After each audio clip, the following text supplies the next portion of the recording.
Very sad. Wow, Hutch, you grew so much hair. I can't believe those products are working, man. Yeah, Hutch is in witness protection, everyone. Now he goes by Brad. So welcome, new Hutch. Thank you. I think I saw a clip of him crashing out and screaming on this show with somebody, so hopefully I won't have to do that. Do you have I any wonder idea who. how little that narrows it down, Brad? Oh my god. Thank you Brad, for coming thank you for though. joining. Everyone wondering, Hutch is having some family issues. Everyone's okay, but he once again has missed a week. He'll be back with a vengeance next week. But we have Brad on as a guest. So Brad, welcome to the show. Thanks. Good to be here. Yeah. Tell us about yourself, Brad. You're an independent journalist with a vast history. Give us your elevator pitch.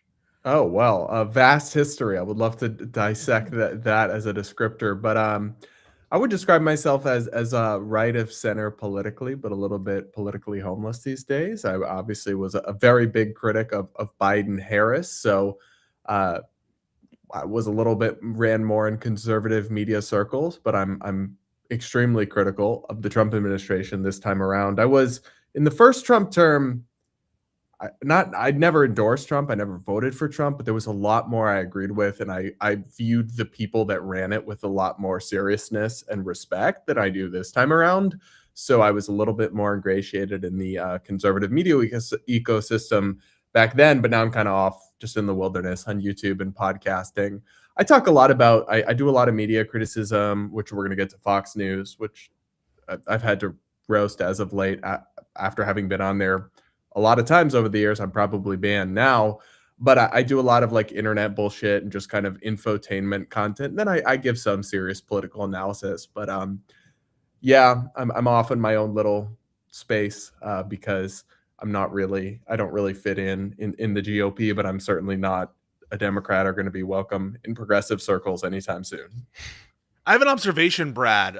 So there are more and more people who are ostensibly engaging in this podcaster war. You've heard of this, yes? Yeah, On of course. certain issues. And I think that there's this perception among some people, maybe on the left, that the waters of Trump critical Republicans, that they're getting like more and more populated by people, and that your position, you're not actually as homeless as you once were. I kind of push back on that because a lot of the people who are now sort of being a little bit more Trump critical of in general with respect to policy are still holding their punches back. They're still restraining themselves a little bit. You know, if you think about Tucker Carlson, whatever, they're not going the full distance that you've gone in critiquing Trump. And so do you think that there's a horizon in which more people are going to join you? Or are you out on an island for the foreseeable future? Well, I think it's a matter of what they're breaking with Trump on, actually. And so I think when you're identifying the podcast wars, I mean, a lot of it is essentially they're attacking Trump for not being MAGA enough. So it doesn't really, in their view, and you could debate whether they're correct in their analysis, but it's like Tucker is honestly more extreme than he's ever been if you listen to his actual views. Sure. Like he's upset about and maybe I agree with some of his critiques of the Iran war. I'm not saying I don't, but it's like they are breaking with Trump in certain ways, but they're not breaking with MAGA. It's not like they're coming back to some moderate position or seeking compromise. Like they want someone more extreme and more hardline on a bunch of different issues. And then I think like their critiques and my critiques are probably only the smallest of Venn diagrams, mostly two circles. I imagine there's some overlap, but. Well, I was going to say, Brad, I when I say vast history, I've known about you for quite some time because I've seen you debate Sam Cedar. I've seen you on Piers Morgan.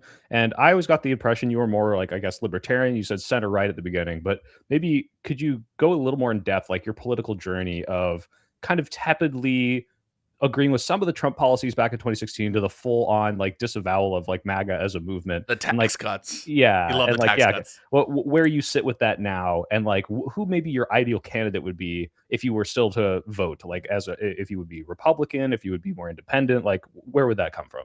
I mean, if Rand Paul runs in 2028, I'll crawl through glass to vote for him, even though I disagree with him on a number of things. I've always had a lot of respect for him, and I've appreciated like he actually believes in what he believes. And we have a lot of alignment. So that would be probably the only way I would re-enter the Republican primary space, or I don't even consider myself a Republican anymore, though I did. The super short version is that I don't like to use the word libertarian because I think it's associated with a dogmatism that I don't share, and then with a political party that is shambolic and like just a not something I would ever want to be affiliated with. And then I am not somebody who spends a lot of time or claims to have a lot of knowledge or expertise in like foreign affairs, in geopolitics. And so I hesitate, and that's not my focus is on culture and domestic politics and policy. But you And also have a so, background in economics, right? You have a degree? right. I studied economics. I was originally a policy correspondent, wrote about economics, wrote about legislation. But so the word libertarian is also associated with kind of a hardline anti-interventionist school of thought that I'm sympathetic to, but don't want to be confused for as entirely endorsing.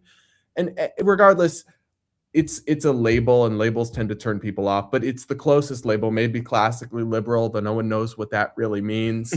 That's associated with a lot of grifty characters. I don't know Well, if you who- use that yeah, word. Dave- Unless Dave you Rubin. associate yourself with Dave Rubin. Wait, Tim can we Pool. pause? We'll go on Dave Rubin real quick because he had a really funny moment with respect to the his Iran Iran war. war predictions were so Can bad. you explain it, Brad? Wait, Brad, can you explain it, please? He predicted Iran would not close the Strait of Hormuz, and then After they already did. After they already did, and he also said, "Oh, the oil prices, it's just going to be a little blip. Maybe a ship or two might have a little problem or something." And then, right after, what I don't understand about that was the confidence with which he said it, first of all, and then two, as a pundit, why do you even make predictions like that? Because if you're right, you don't really get anything, but if you're wrong, you're going to get absolutely clowned on. So I try to avoid hardline predictions. But sorry, he predicted that Biden wouldn't finish his term and that he would leave the internet if Biden did. Well, I'm sorry, that was not the craziest prediction, bro. That was okay, but he could have died in office at any time at his age. He got clowned on. He got clowned on for that prediction. But I would and never he's still out here promise to making leave the predictions internet over something like There you that, go. and then not. That's the Fair part enough, I fair don't enough. understand. Right. Sorry, the super short version is that I went to an extremely far left college. I studied in a socialist, like actually Marxist, not in a pejorative sense. The professors identify as Marxist economics department. It was like the most hyper woke, censorious, illiberal, in my view, campus. I was really kind of repulsed by that. I know that's not me. What do I like? That is not my values.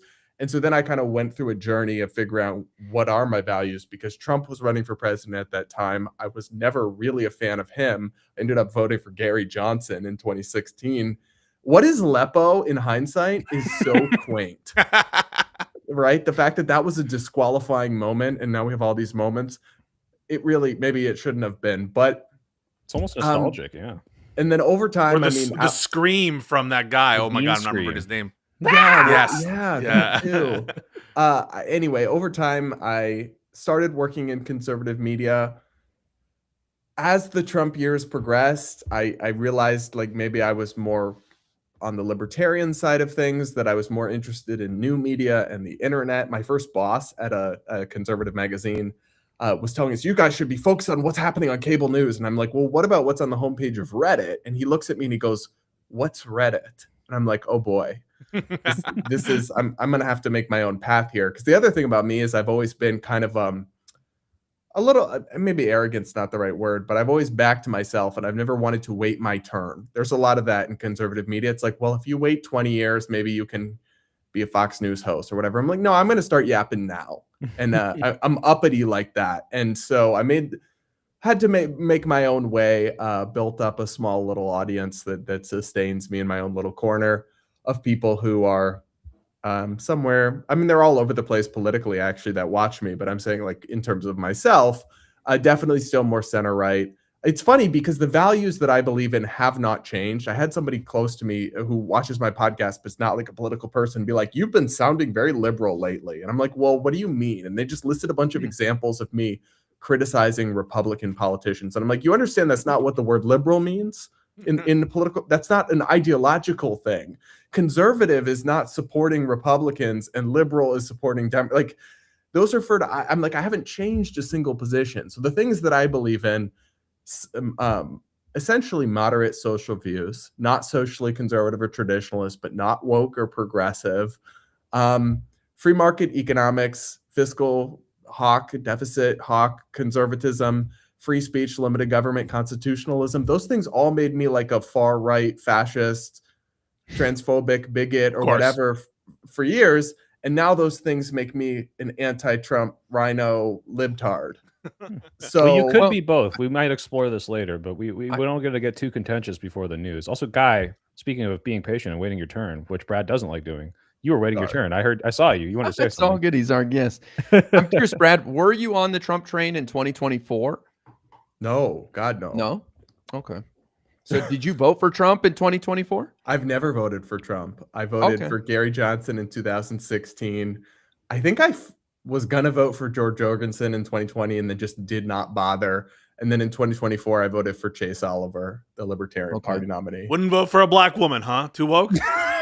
No, I just won't vote for a DEI hire. Oh, sorry. I'm just trying to trigger you. I'm just trying to trigger you. Libs triggered right now. One last thing real quick, but what we get formalities out of the way. You mentioned Rand Paul. Yeah. What'd you think about that exchange with Mark Wayne Mullen?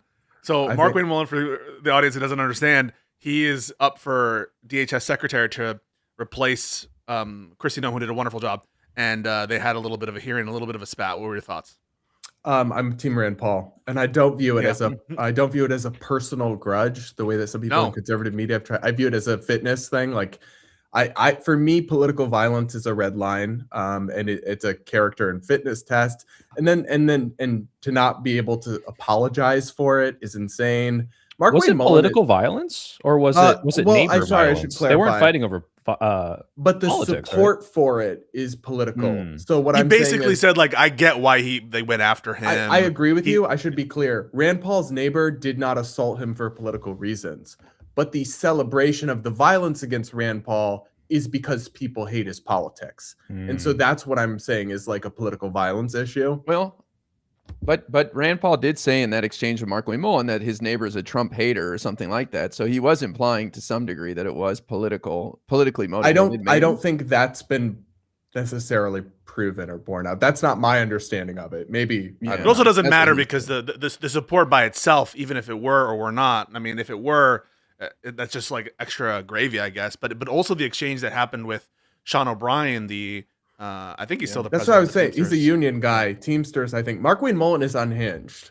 Like, he's a violent, hot-headed guy. And I think we need somebody in charge of DHS who's going to be a cool head. Do you also do you have this affinity? I shouldn't say affinity, but do you like Thomas Massey as well? He's the other libertarian guy in Congress. I agree with him on a fair number of things over the years. He's always been a little bit out there for me, but I at least have respect for him and listen, the same way I have some respect for Bernie Sanders, because I think Bernie Sanders believes what he believes. Whereas I think 98% of the people in the Senate and the House are just full of complete shit and would literally adapt to any political ideology to obtain power and preserve Klingon power. I have a lot of appreciation for Thomas Massey over the years, but he's always had a little bit of a strain to him that I'm not on board with in terms of like conspiratorial bent, like Maha bent, anti-vaccine bent. I'm not on board with that, but I have appreciated a fair amount of his stuff over the years. Although he's a bit of a grandstander, according to Trump, and I actually don't disagree with some of it. I will say, though, it seems that in terms of your assessment of political figures, something approaching genuineness or authenticity is something that you deeply value as a virtue in and of itself. And that's not too dissimilar to at least what a lot of these populist types claim to care about. So I just noticed a little pattern there that you, in some ways, respect Bernie more than you would perhaps a person like Chuck Schumer or one of the opportunist Democrats, just by virtue of them staying true to some kind of coherent principle, at least to themselves. Yeah, frankly, because I think you can have a conversation with people who actually believe things. You can try to find common ground. I have a lot less patience and interest in snakes and people who tweeted. And honestly, you're talking about kind of the Democratic gradations just because of the nature of my background and my work. I perceive more of the Republican gradations. And so there are people who've wanted a war with Iran for years, and I've heard their arguments, and they truly believe that, and they think it's in America's best interest. And there's people who think it's a terrible idea. And then there's a third group of people who was tweeting that Kamala was going to start a war with Iran and that World War III, and Trump was the pro-peace president, and God bless President Trump and America first. And then the second he started a war, they said, thank God President Trump is defeating Iran. Those people, I just have no fucking time. Like, how can I take a word you say Joe seriously? Kent is one of those people. That's why I really despise that he's being martyred by some people on the left, this Joe Kent guy, because it's so obviously a political expedient that he's taken the position that he has now. The guy goes from being, a Bush supporter to a Bernie Sanders supporter to a pro-Israel Trump guy talking favorably about intervention in Iran. And now he starts talking that Israel, when, I don't believe a single word that comes out of his mouth. Ditto to Tucker Carlson. I think these guys care about themselves, principally, and maybe a few, clutch of political allies and their families. But really, I don't think that Joe Kent should be someone who's lionized, even if we can make hay out of the well, I do think that he's making. The kind of like liberal media apparatus is very too quick to award this like strange new respect when Joe Kent is like a person with alt-right ties. He's a 2020 election truther. He was considered like a far-right fringe crazy congressional candidate when he ran for office. I remember it at the time. And then the second he like resigns in protest, which I actually do appreciate people who resign rather than people who completely cuck like Tulsi Gabbard their entire career. And she's on the list of like 3 or 4 people I've been egregiously wrong about over the years. But I respect that. But it is funny to me how suddenly it's like the New York Times or CNN they're talking about Joe Kent, decorated war veteran, has bravely come out and told the truth about Trump. It's like, okay, but 5 minutes ago you were telling me that, not 5 minutes ago, several years ago now, this guy had no credibility. And it's like, I actually don't think he has a ton of credibility. I appreciate him resigning if he doesn't believe in it. I think the things that he says in his letter should be taken seriously, but I'm not going to suddenly pretend that I view him as having a ton of credibility just because he's anti-Trump now. The Michael Cohen thing where like that guy is like grifting a book. He's like starting a podcast and didn't Midas Touch team up with him? Like they did. Possibly. Yeah, they did. And he can be funny sometimes, but like, first of all, he was not the most credible witness in the New York criminal trial. I mean, he had a lot of problems there. And sometimes I just think that like all these ex-Trump people, I just look at them and I'm like, you stood by this guy for so long and you have no credibility in my eyes. So many MAGA people to me are like that. The ones who make full mea culpas, I guess, Michael Cohen, I guess, did one, and he did eventually, testify. But a lot of these guys, I don't trust them. Is it, sorry, is it Pisco? Is how I should say it's Pisco, but it's Pisco. Pisco. Yeah. I want to say it. No, I want to say it right. Yeah. Pisco. I have a hard time with the Never Trump people who also then suddenly become fully liberal. I actually have more appreciation for the people who come out against Trump, go Never Trump, but are still pro-life, pro-gun, pro-cap. Like, even if they have views maybe I disagree with. Maybe they're still anti-gay marriage, and I disagree with them on that. But it's like, I actually think it's worse if you suddenly now you agree with MSNBC on everything. I'm like, well, then I really... Yeah. But you question like, well, if that was what was tying you to Trump in the first place, if all was of it just political expediency or tribalism the first time? Yeah, as much as I want them to be on my side.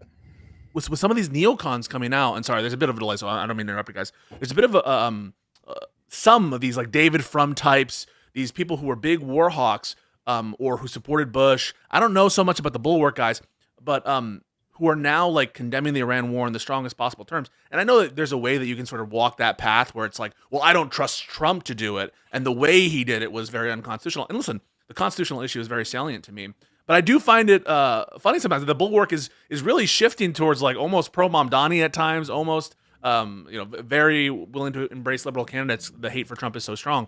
And so, yeah, I think that there's there needs to be some sort of recognition about why those aspects of your political identity have shifted. Well, it's funny because the rationale you just described about how those guys are now against this war is exactly how J.D. Vance and the longtime anti-interventionist conservatives justified their support for the war. J.D. Vance literally says, well, the regime change wars were bad before because we had stupid people in charge. And now we have our people in charge, the best and brightest, of course. But it's like that is literally just the reverse justification. I don't just jump to do it. It's like everything they said about opposing regime change is apparently, well, I'm for regime change if we can do it fast, which they kind of said in Venezuela.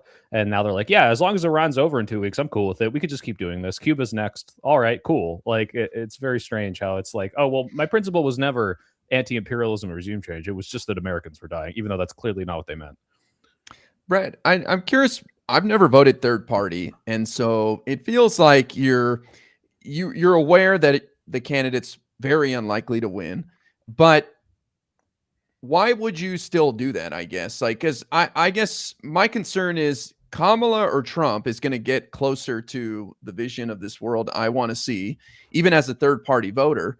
And it's almost like you're just giving up control of being able to even nudge things in the direction that you want by voting third party. So what goes into making a decision like that? Well, a couple things. One is the practical reality that most states don't matter or aren't up for really like meaningful contests, and it's just a handful of battleground states. So, for example, I was a Massachusetts voter for the first several elections of my life. That's where I'm from. I can vote for whoever I want. The Democratic Charlie candidate. Baker's a Republican governor, debunked. Or No, I guess he's not in office I'm anymore. talking about the presidential top of the ticket. Obviously, this is not true for all races. But like the Democratic candidate is going to win Massachusetts in the Electoral College, then I feel totally free to vote my conscience. I think the closest to that question that you're saying is that for 2024, I was voting in Michigan, which obviously is a swing state, right? Yeah. And I still voted third party, so I feel like that applies more there. I essentially guess that I view myself as somebody who should be a Republican voter based on what I believe. And so I'm withholding my vote more for Trump rather than, but there's just something about, I mean, the Biden-Harris years I viewed as such an abysmal failure. I so out of step with my values, Kamala's platform and beliefs.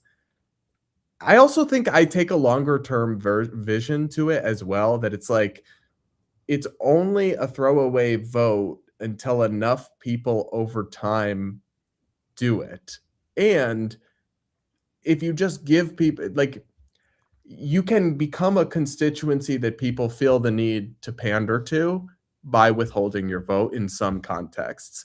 And I'm just not a believer that a single vote really makes a huge difference. I don't tend to publicize my votes, and like, I'm not the kind of political commentator who's like whipping votes and saying like, everybody go vote for Kamala, go vote for Trump. Because I come from journalism world, and I still consider myself essentially a form of an editorial journalist in a multimedia fashion. So I reveal who I vote for when I'm asked, but it's not like I'm an electioneer or campaigner, or like, I tell people what I think about the news and about different candidates, but I'm not pushing a vote GOP this election, vote for this person in this race. I don't know if that answers your question. I frankly don't put that much energy into who I cast a ballot for beyond just basic due diligence. I view it as one of the least meaningful things that I do in the political realm. I think there was a lot that definitely Guy and me and maybe Pisco are all going to disagree with you there on. But guys, do we want to hold any contentious stuff for the end? Because I don't think we'll ever get to the news if we jump into it now. Oh, sure. We can we have 5 minutes? Wait. Save it, guys. Save all your Greek gripes for the end. Because I heard a lot there. I was like, I want to press you on that, Brad. But yeah, let's cover a little news first, because I know this is what happened with Rashad, and we'll never get to the news if we start arguing.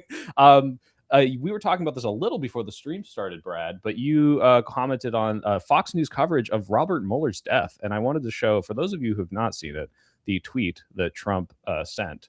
The Robert Mueller just died. Read it out loud. Yeah. Good. I'm glad he's dead. He can no longer hurt innocent people. President. Why did he tweet his name? President Donald J. Trump. Why did he sign his tweet? thoughts that on guys. a lot. I'm tired of people hearing how the left celebrates death when, like, you can find all these, like, maybe pundits, but definitely cringe Twitter people going, oh, haha, Charlie Kirk. And meanwhile, we have the leader of the entire MAGA movement saying, God, I hate this guy for, trying to enact justice for, by the way, producing the report that allegedly exonerates him completely. This is like such a double standard. It pisses me off. He was also not responsible for the aspects of the Russia investigation that the populist right always complain about, namely the start of an opening of Crossfire Hurricane, the FISA warrants against Carter Page that were renewed. And so Robert Mueller really, in the course of that investigation, in my belief, conducted himself with honor. I think he should have come to a charging decision on the obstruction-related stuff. But he and his team stuck to the facts and to the law, and he has a storied career as a prosecutor. He was director of the FBI. He, in the course of the War on Terror, actually, there's a famous episode of him going to the bedside of John Ashcroft, who was then Attorney General, and stopping what they thought was an illegal program that I think now the Congress has authorized in terms of the NSA bulk surveillance. But all that is to say is this man has dedicated his life to public service, and Trump is just a piece of shit. I mean, it just seemed like par for the course to me. Robert Mueller, this is a guy who served his country. He was in the military. He got awards for bravery and a Purple Star and Purple Heart. But I mean, I don't know. I don't think it was that big of a deal. You guys think this was a big story that Trump tweeted this out? No, not really. Insofar as like it's the perfect encapsulation of everything wrong with the Republican Party in terms of like their criticisms and what they're able to try to hold over the left's head. Of you guys have no standards. You got Obama's so divisive, and it's like every time they come up with a narrative to criticize the left, Trump comes out of the woodwork and just undermines them completely. And it's like, oh no, it turns out like we really can't keep playing defense for this because there's the 180 flip of everything we've said in a Trump tweet somewhere. And I just think it's not a big story, but I appreciate that like Trump is so dumb and stupid and bloviating that he's able to continuously undermine them in this way. In the sense, it's not a big story in the sense that it's like utterly unsurprising. And it's not like Trump is crossing some new terrain. Everyone knows who he is and has either decided they're okay with it or they're not. It's a big story in the sense that like I found it crazy that Fox News's weekend coverage, they discussed it 6 times and they never mentioned his tweet. And I found that to be insanely propagandistic. I'm like, what are we doing? They even in one of on Fox and Friends, they read George Bush's statement about Mueller's passing, but not Trump's, which I'm not against you mentioning George Bush because I think George Bush originally appointed him or something. And it was a nice enough statement, but it's like the much more newsworthy statement is obviously the current president tweeting, I'm glad he's dead. And what I'll say is I find it frustrating because I'm somebody who finds progressive and I agree with the point that you make that it's not Democratic Party officials that I've heard you guys make in the past, but there is a lot of progressive sentiment and rhetoric online, and it also is manifested in public polling that morally justifies assassinations or killings or celebrates people's death like Charlie Kirk, and I was extremely critical of that. I hate that, but then I agree with you. Many of the Republicans won't say anything about Trump doing that with Rob Reiner, with Mueller, and I find it to be distasteful. And I will absolutely acknowledge that it's significantly worse coming from the president of the United States than coming from left-wing influencers. I think I disagree with the people who say left-wing influencers to dismiss it as if it's insignificant. It's not, in my view, at all. But I think it is significant, and I want to put something else out there. I do think it's like worse to celebrate the death of someone with respect to assassination, political assassination. Sure. Just because of the nature of what it would tend to endorse. Yeah, I'm not saying they're the same. Yeah. I'm not saying. Oh yeah, I don't think you are either. I just want to put out there that I agree that in some respect, endorsing or celebrating the death of someone as a result of political assassination would be worse than like Dick Cheney passed away. I expect people are going to have different kinds of feelings about that. Same thing with the Ayatollah when he died. Am I that surprised that expats are going to feel happy that he's dead? I don't, in principle, have a problem with people being happy at another person's death. I think what matters is when you're celebrating it in the way it was done, like the Rob Reiner stuff, the Charlie Kirk stuff. That to me is disgusting when it's related to political assassination. And if it's our leaders, right, our leaders who we expect a higher standard from in public discourse, especially for someone who on the merits I think deserved an honorable send off from their government. Saying nothing is also an option, and I feel like they forget that. Because I agree with you. I understand why in certain instances people would feel relief or happiness about someone dying, but to me the appropriate thing is just to not say anything in most cases. Well, I think it's a bit unfair to say that, okay, Trump said it, but then there's left-wing influencers. I mean, that's just social media. People know that you have to say things that cause outrage to get some engagement. But this is the president of the United States of America, the leader of one of the two major parties. I think it's just incredibly unfair to say, well, there's influencers on the left that are saying nasty things too. These are completely light years apart from each other. To say the left-wing influencers are insignificant, I would say no. Like, there's a significance of someone with an audience doing this, but when you're comparing this to the weight of who is doing it on the other side, it is insignificant to me. It's might as well be irrelevant to the conversation when you're comparing the leaders of the free world and, I don't know, XX Republican hater 39. It's way less relevant. Well, hang on. It's not random accounts. First of all, it's often people with millions of followers, but then more importantly, it is sentiment held by a significant portion of the Democratic base. When you look at public polling, look at like the Network Contagion Research Institute, their surveys about assassination culture, you have pluralities or even slim majorities of left of center self-identified respondents saying that things like murdering Brian Thompson or assassinating Elon Musk or Donald Trump can be partially justified. That is a disturbing sentiment for it to be widespread. So it's not just random viral tweets, right? It's like a dangerous sentiment that I think, honestly, anybody who has questioned sacred cows on the left, and I'm sure this is also true in the opposite direction. I've just experienced, I mean, I've literally had people threaten me, identify my address, harass me, who are like crazy trans activists, all sorts of stuff. So I just don't think it's fair to dismiss it as if it's a minor problem just because the figureheads aren't doing it. Because if the sentiment grows large enough, they will, right? Like the politicians are reading the tea leaves of where the public is at and where their base is at. And if enough of the base becomes like openly unhinged and violent or supportive of it, eventually the leaders will. It's just going to take time to catch up. I don't know if I agree with that. I mean, Trump is not doing this because of base, and none of the Republican pundits or politicians are doing it because their base is so on board. They just think like this. And Democrats, while I will criticize Democrats for flowing with polls in ways that I say, hey, you need to be a little more principled here. I highly doubt that we'd suddenly see Nancy Pelosi going over and saying we should kill more CEOs because there was like a 60% approval rating of murdering Brian Thompson or something. I'm very skeptical of that being the result of this. And also, I think the thing you're citing too, they're not saying I am approving of political violence. They say they can understand why someone might commit it. And it really depends on how you ask that question. And I think the fear of what the left wing is supporting coming out of that is a little overblown when it's phrased as, oh my God, 30% of left-wing college students support political violence. Or is it 30% of left-wing college students can understand the sentiment of why a political violent act might be enacted and not necessarily support it being enacted, Yeah, I mean, the question might literally be true if it's like, can you understand why political violence is sometimes justified? Like, I can understand why sometimes, like, if the question is asked in a given way, I think we should inspect those questions. But I do think, not to say that it's nothing, Brad. I mean, I've met in the wild people who are educated, who are erudite, and who are well-spoken, who have careers, professional careers, who are Luigi stans, and who support Luigi Mangione and what he did. So I don't think that it's an isolated issue. I think that there is a significant portion of people who are okay with political violence. I'm not saying that it's a majority in either party, but I do think it exists.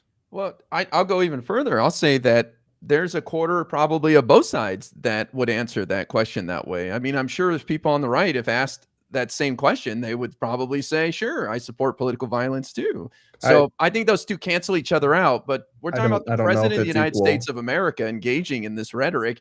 It trickles down to the rest of us, whether you're on the left or the right, with his behavior and his rhetoric. I mean, yeah, I'm not going to defend it for a second. I think it's disgraceful, his rhetoric, but it's like I said, it's just not new. It's like we could go over it, but people have either decided they're okay with it or they're not. I've not, and I've never been. Yeah, but I think the story here is not that Trump is awful and terrible, because that's not novel. It's that this is just another perfect prime. I always have this one in your pocket when anyone on the right is saying, "Oh my God, look how crazy the left is, and how violent they are, and how odious they are towards people that die on the other side." And you just hold this up and say, "Nope, I don't care. You cannot hold that over my head because you don't." Well, care. I would say you should care about both. No, well, you can't. Especially use if that you're as a of the criticism left, you should very much care about hygiene on your own side and decency and standards, even if Republicans are bad or worse. Sure. It's a counter to them holding it over your head as if somehow they care and you don't. That's what I'm saying. But yeah. Well, you could say you read more into the inaction by their own side in terms of I don't know what's the term you use, policing your own or whatever. And so okay, the Democrats answer those polling questions, but the Republicans, whenever something unhinged happens among it's crickets. I mean, really, who among the Republican influencer class or whatever was talking shit about Trump saying this? I think I heard Ben Shapiro. Fox didn't even mention it. Yeah. I mean, you'll get like reasonable Republican types who, or at least that's how they would present themselves, will like put a tweet about how distasteful it is. Trump is judged and evaluated based on a criteria that literally no other politician is. No other Republican politician is, even. I mean, if Vance becomes the nominee in 2028, or Rubio, if they were to make such an unhinged statement, it would be treated totally differently than how Trump, by media and by other Republicans. I don't know. There's just something about him that's like, I don't know. It's just such a, I don't know what the right term is, but like machine gun spray of crazy statements and things that they've become noise, I guess, to people. And in The Simpsons, it's Three Stooges syndrome. You have so many diseases that can't all fit through the door, so like nothing actually gets through. But yeah, it is a machine gun. That was Mueller. Again, I'm not trying to give you a hard time here, Brad, because I do hear this sentiment a lot. It's like whenever Trump is accused of doing something terrible, there's this attempt to like show that the left does it too. And I'm not saying you're doing that. I'm just saying, it just, to me, the president of the United States means a million times more than anybody else. And I honestly think that if Trump disappeared, our politics would get much better and there'd be less people encouraging violence. And because if they're not hearing it from him, then he kind of gives a pass to it. I mean, somebody just mentioned to me recently, he said, now that Iran is defeated, the Democratic Party is the biggest enemies of America or something. I mean, this is insane rhetoric. Like, you can show me 1,000 TikTokers who are with 1 million followers who are saying the same thing, and it just pales in comparison to that, in my opinion. I mean, I think I guess the only thing I'm disputing is that because something pales in comparison, it's not significant. Like, if 1 million likes on a TikTok saying somebody should be murdered, really only one person out there has to actually act on it for that to be a real problem that leads to something horrible. Now, I get what you're saying, that a presidential statement is like a TikTok times 1,000. And I agree, though I guess what I would say is actually you might be surprised by the extent to which Trump's ramblings do not even get to most of the people that voted for him. Because, I mean, like Fox News not putting it on air, right?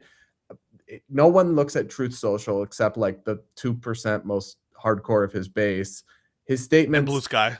Right. And Blue Sky. And his haters obviously look at it. Yeah. But I'm saying most of the people that I know that voted for Trump will never hear about what he said about Robert Mueller.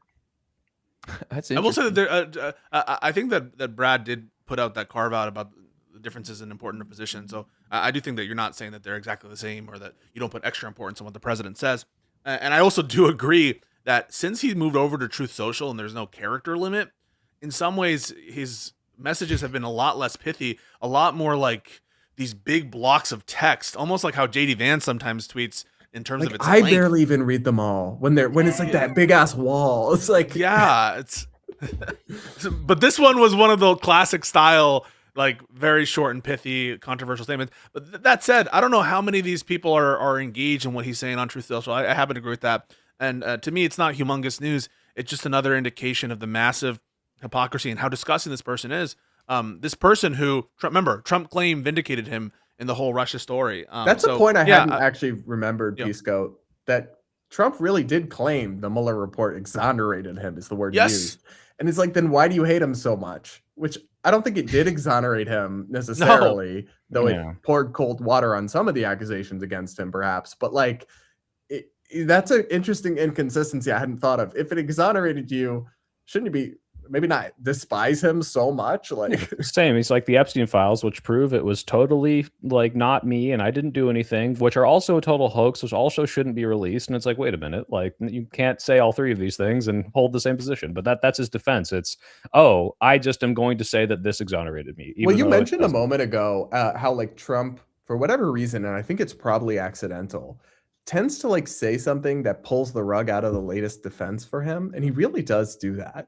They'll be like, it's not a regime change war in Iran. And then he'll tell a reporter, yeah, we're trying to change the regime. Like, yeah, almost. Wait, can we do a mini accounting of that with the Iran war? Because that is one of our topics. And I wanted to stress this for the audience, that every day the position of the administration seems to shift on some fundamental principle of the war, either the rationale behind it, or either it's ontology in the first place. Is it a war? Is it a military exercise? I mean, they can't get their story straight on that. Yeah, this is like Russia shit. You're stopping too close a day, Pisco. You got to go back to June of last year. We've totally disabled their nuclear capabilities, and it's over, and we'll never go back. And it was the best war. I ended in a day. Oh, oops, we're here again, and we're never going to put boots on the ground. Also, we're sending boots over there. Also, it's only going to be a week. Also, no, it's boots on the island. Boots on the island, not boots on the ground. It's not a war, but also we've been at war for 47 years. I don't know if you guys. So says the Secretary of War from the Department of War. Pisses me off. Oh my God. Yeah, it's so there's so many contradictions, and it really does seem that this war, just from a political perspective, was one of the biggest bonehead blunders of all time. They're now asking for a $200 billion supplemental to a war that's almost over at a time when you have, the mandate of Trump supposedly was on prices. Some claim no new wars, and, focusing on American issues. This has taken the oxygen from everything. What is he thinking, Brad? Well, I think there's people close to him who've wanted regime change war in Iran for literally decades. He's heavily swayed by them. I think obviously the regime in Iran, at least obviously to me, is evil, has done evil things, has taken malicious steps against that are hostile to America. So I think it's pretty easy to probably spin the narrative to him about how terrible it is and how they have to be stopped. Also, he feels, I think this only happens because he felt like Venezuela was such an easy win for him, and like he was able to do it and nothing bad happened from his perspective. And so I think he felt a little bit emboldened. He was riding invulnerable. And it's like, well, Iran and Venezuela are very different situations and have very different military capabilities and all sorts of things. And like I said, this is not my area of expertise, but I think that's part of it. There's been a push inside hawkish conservative circles for decades for regime change or war with Iran. The people close to him, Marco Rubio, that he's really brought in, Lindsey Graham, who wanted seems this. to like have a lot of pull with Trump. In his first term, he was much closer, much more influenced by more realist, more anti-interventionist voices. Senator Rand Paul was his golfing buddy, and Trump won and counseled him against taking action against Iran. And besides, killing Soleimani, I believe, he never did this kind of thing. So that was a big deal. Yeah, that almost started the war with Iran, to be clear. Like, yeah, like he maybe was restrained, but we got pretty close. Sure, but I guess he also feels invulnerable he may not be wrong to feel this way. He isn't running again. He doesn't give a shit about whether JD Vance or Marco Rubio win at succeeding him. That's the difference between Trump and like any other politician. Even like Biden, I'm sure, was rooting for Kamala, or I know they had their issues. I don't know about that. I don't know about that, Brad. He didn't want Trump to win, or he wasn't indifferent to the outcome of the election. I'm not sure. I think he was spiteful as hell. All right. Well, maybe that's not a good example. Then, but you get what I'm saying, that generally speaking, even if they mostly care about themselves, there is like some concern for the future of the party or like what happens after you. Trump does not care at all. I honestly believe that. And I'm not saying that just because I don't like him or whatever. I think once he's out of there, he doesn't care. He's not actually going to run in 2028, obviously. That actually might be a good sequitur to the topic of like the SAVE Act and the ICE in the airports, and how Trump is pushing so hard. These things are tied because he wants the SAVE Act to be part of the DHS funding so that we don't have ICE, doing what the TSA is essentially doing because they're not getting paid. And he wants to nuke the filibuster. Like, he's trying so hard on this specific act. And the idea that like, the reason I think that mainstream Republicans don't want this done is because they know it's going to bite them in the ass if they don't have the filibuster and Democrats take power in the midterms. Yeah. And so it would appear to me that, he does not care about the Republican, future of the party whatsoever. It's just, what can I get done right now that is good for me? And he's like so short-sighted that 6 months from now, this could be bad, even for him before he leaves. And he's just, I don't care. I don't care at all. Well, we probably have some meaningful disagreements here because I agree with part of what you said, but I'm a believer in the filibuster. Absolutely. So I would preserve it for exactly the reason you're saying. I think the filibuster is the reason a lot of things I'm glad didn't happen when Biden was president. But to nuke it, to enact the SAVE Act is so dumb. I actually think the fun, and maybe you guys disagree with this, maybe you buy the Jim Crow 2.0 rhetoric, whatever.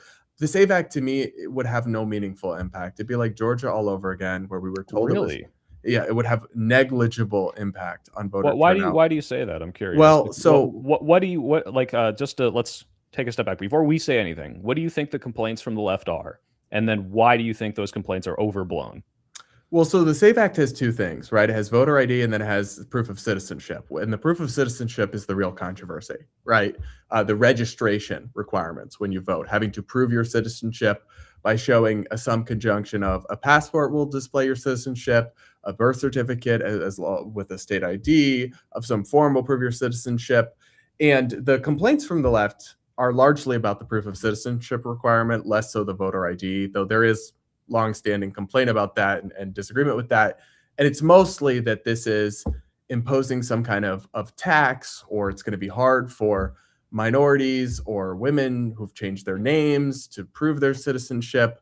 There's frankly a lot of misinformation about what the SAVE Act does and doesn't do, because also, in fairness, it's been updated a lot. And the latest version is something significantly different from the first version. But the primary reason it would have a negligible impact is that no one has to re-register to vote under the current edition of the SAVE Act. So everyone who's currently registered to vote is still registered to vote.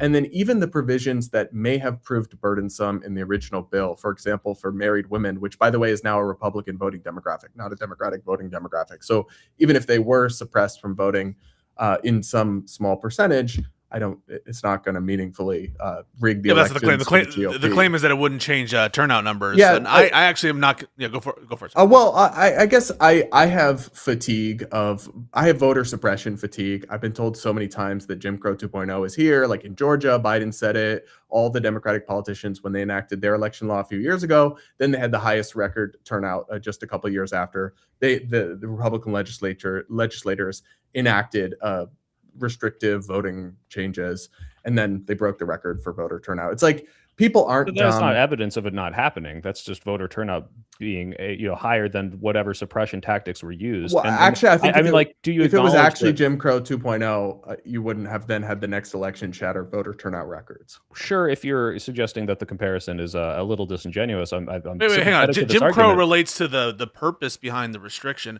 not necessarily the effect of it. So when you have certain states like North Carolina or different areas, I'm thinking about Ken Paxton's whole effort in Texas as well that went up to the Supreme Court, where it seems like race-based considerations or acknowledgments about the race, the correlative effect between race and voting patterns. If that's the purpose behind it, listen, maybe Jim Crow 2.0 is a bit of like, I don't know, political hyperbole, but I don't think Listen, I'm fine. But the thing is, I'm fine with using political hyperbole. For example, Don't Say Gay Act, right? This is out of Florida and shit. The law didn't literally say you're not allowed to say gay, but it's called political hyperbole. I mean, the point was that it might totally chill. I think that kind of rhetoric is why people view Democrats as a boy who cried wolf on a lot of things, and that's why these accusations are thrown out. Really? Don't say gay is a totally. Before we get into Don't Say Gay, sorry, but I had to remember, because like if in North Carolina a judge finds, hey, Republicans targeted black people with surgical precision, is this not Jim Crow 2.0, regardless of the effect of whether or not it disenfranchised just as many people as Jim Crow? If we can verifiably in a court prove that you went after black votes. Keep in mind, Jim Crow was often facially neutral laws that were just applied or targeted in a given way. I think so first off, we were originally talking about like voter registration rather than gerrymandering, which is what I think you may have been referring to with the racial intent. He was in the Paxton case. In North Carolina, they specifically sought out IDs primarily used by black people and disqualified those IDs as viable forms of voter ID. And this was struck down in the North Carolina Supreme Court because it was like, this is so blatantly racist that like this can't possibly be allowed to stand. That's the extent of the kind of stuff and the history of Republican voter suppression that we're dealing with. I think honestly, I would have to look into it more, but I think that's contemptible taken at face value, obviously. But there's a question of scale and magnitude invoked by something like Jim Crow 2.0 that's simply requiring people to have a form of ID, even with some sort of malicious intent. It is not, I think, an appropriate or apt comparison. I think the problem is that you could say the same as, like, I could use colorful and gentle language to say, I think having a little test to make sure everyone is a reasonable, intelligent baseline person when they vote is a completely, most people might even find that agreeable until you realize, oh, voter identification is in the same way that intelligence tests before voting were ways to suppress the vote. There's no reasonable explanation that shows, yes, this like makes voting more integral, or we're combating this, very empirically measurable voter fraud. It's, I want to suppress the vote, and this is always the intention behind almost every single one of those laws. Now, granted, I don't think voter ID laws meaningfully suppress the vote. How could they not, if in any way they prevent certain people, whether it's by small amounts of time, money, or bureaucracy, from voting? It's going to drive the vote down. I'm sorry. Meaningfully, I'm not going to sit here and tell you that you're not going to observe a 0.15% reduction in voting. I'm saying almost everyone is still going to be able to vote, and then maybe this is where we like have a fundamental disagreement. I'm not such a hard line. In fact, I view like democracy as the worst system except for all the rest. The people who are incapable of complying with a reasonable basic voter ID requirement in order to vote, should they be voting? It depends on why they can't comply with it. Like, what if you live in a place that doesn't have a DMV that's open at reasonable hours and you work a 40 to 80-hour work week, right? Like, these are very real, small restrictions. Literally, you just described a demographic of people who all of whom basically have IDs. Like, they have driver's licenses. They drive themselves. I've done research on this specific thing, and there's a very huge swath of the population who does not have required voter ID for this kind of stuff, and it doesn't have easy access to it. It's not just the workers; it's disabled family members. It's people who work and like can't, like, maybe they don't drive, maybe someone drives them everywhere. Like, if any amount of people, whether it be hundreds, thousands, millions of people who would be disenfranchised by this, is not millions. Regardless, even if it's one person and you're comparing it to the cases of voter fraud, which are almost negligible, like none of this is justifiable. Unless that's where I would agree with you. That's where I would agree with you. That's where we should go, because like I agree with Brad on the following, which is I'm not convinced that some of these voter ID laws actually reduce turnout. I haven't seen that empirical case, and part of it is because I think the backlash by the coverage of it absolutely will cause like this reverse, excitement, or Democrats will go to the polls or whatever. So I'm not convinced that it actually has the desired effect of suppression. I do think that that's oftentimes what the purpose is of the laws, and they're bad for that reason. And they're bad because I think, some of the laws, depends on which, burden your fundamental right to vote. But anything you can say about the negligible effect it'll have on turnout in terms of the empirics, you have to raise in virtue of what presumably they're doing with respect to voter fraud. Like, what is the big problem with voter fraud that would require additional burdens? Can I offer an alternate theory of the case, though? Because I agree with you that the typical Republican case for these laws, and to be honest, like, I think the SAVE Act is mostly not that big a deal, and I find the doomsday rhetoric horrible. I don't think its passage is necessary, nor do I necessarily endorse it. Let me clarify that. However, you're right. Voter fraud is documented. Voter fraud is very rare. I'm not an election truther. A lot of people believe there's like widespread illegal immigrants voting in our election. I don't even think that makes sense at face value. If I was an illegal immigrant, the last thing I would do is jeopardize my, potentially getting caught and deported in order to vote in some election. However, there's also increasing distrust in elections and election outcomes. And there are lots of reasons for that. But I think things that most people, even most Democratic voters, think are common sense and have mass support in public polling, like having to show an ID when you cast a vote, would be a significant step towards restoring trust and faith in our elections. And so for that purpose alone, I think there could be significant benefit, not because it's actually stopping tons of people from illegally voting, but because it may convince swaths of the public that our election results aren't rigged and fake. Because they're so empirically minded. Yeah. Can I say, sorry, just one final sentence is like, I think the SAVE Act passing and then Republicans still losing by a lot would be the most likely outcome if it passed. It would be kind of hilarious because then they sure as shit can't claim it's rigged. No, but Brad, they'll just move the goalposts. They'll come up with something new. Like it's not going to make anyone restore trust in our government, our elections, or anything, because the distrust comes from the rhetoric coming from people like Donald Trump in leadership positions. So tomorrow he could say 10 million dogs voted in the last election, and people will be like, we need to make sure dogs aren't showing up. They're doing birth certificate fraud. They're doing passport fraud. Like goalposts. Yeah, like if we're doing this to restore, like I agree, there is a problem with trust in the elections, but that problem is not because we don't have voter ID. The problem is because Republicans, specifically Trump, but Republicans in general, have amplified this to such a degree as a non-issue as to say that millions of illegals are voting. And when he tries to investigate this, can't justify it because it's just not true. But he's able to manufacture this mistrust, and he's going to be able to do this no matter what. That's why they bought the domain for Stop the Steal before any of the justifications they had for that the election in 2020 was stolen, because they knew they were going to come up with some sort of narrative, mail-in ballots. Maybe it was, the hanging chads, whatever it is, they're going to come up with something to make you distrust elections. And this is just a waste of time. And if you want it to not be a waste of time, say, okay, we'll support voter ID. Everyone gets an ID when they're 18. It's free. And they'll never support that. They never will, because they know that's going to not do the voter suppression they think they're aiming for. I think like with the proof of citizenship, you should be able to get a copy of your birth certificate. Right now it's like $30 or whatever if you need to order one. Why not make it free? I agree. I think that would be a perfectly reasonable compromise. But Brad, you're a libertarian-esque. I know you don't like the label, but I think you're sympathetic to like Rand Paul's like government's bloated, inefficient, and to agree, I am.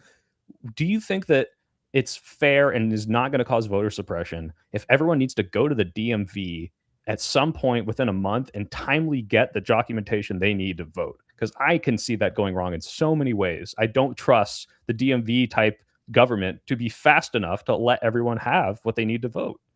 I mean, a number of states already have these kinds of requirements. It varies state to state. A number of them don't.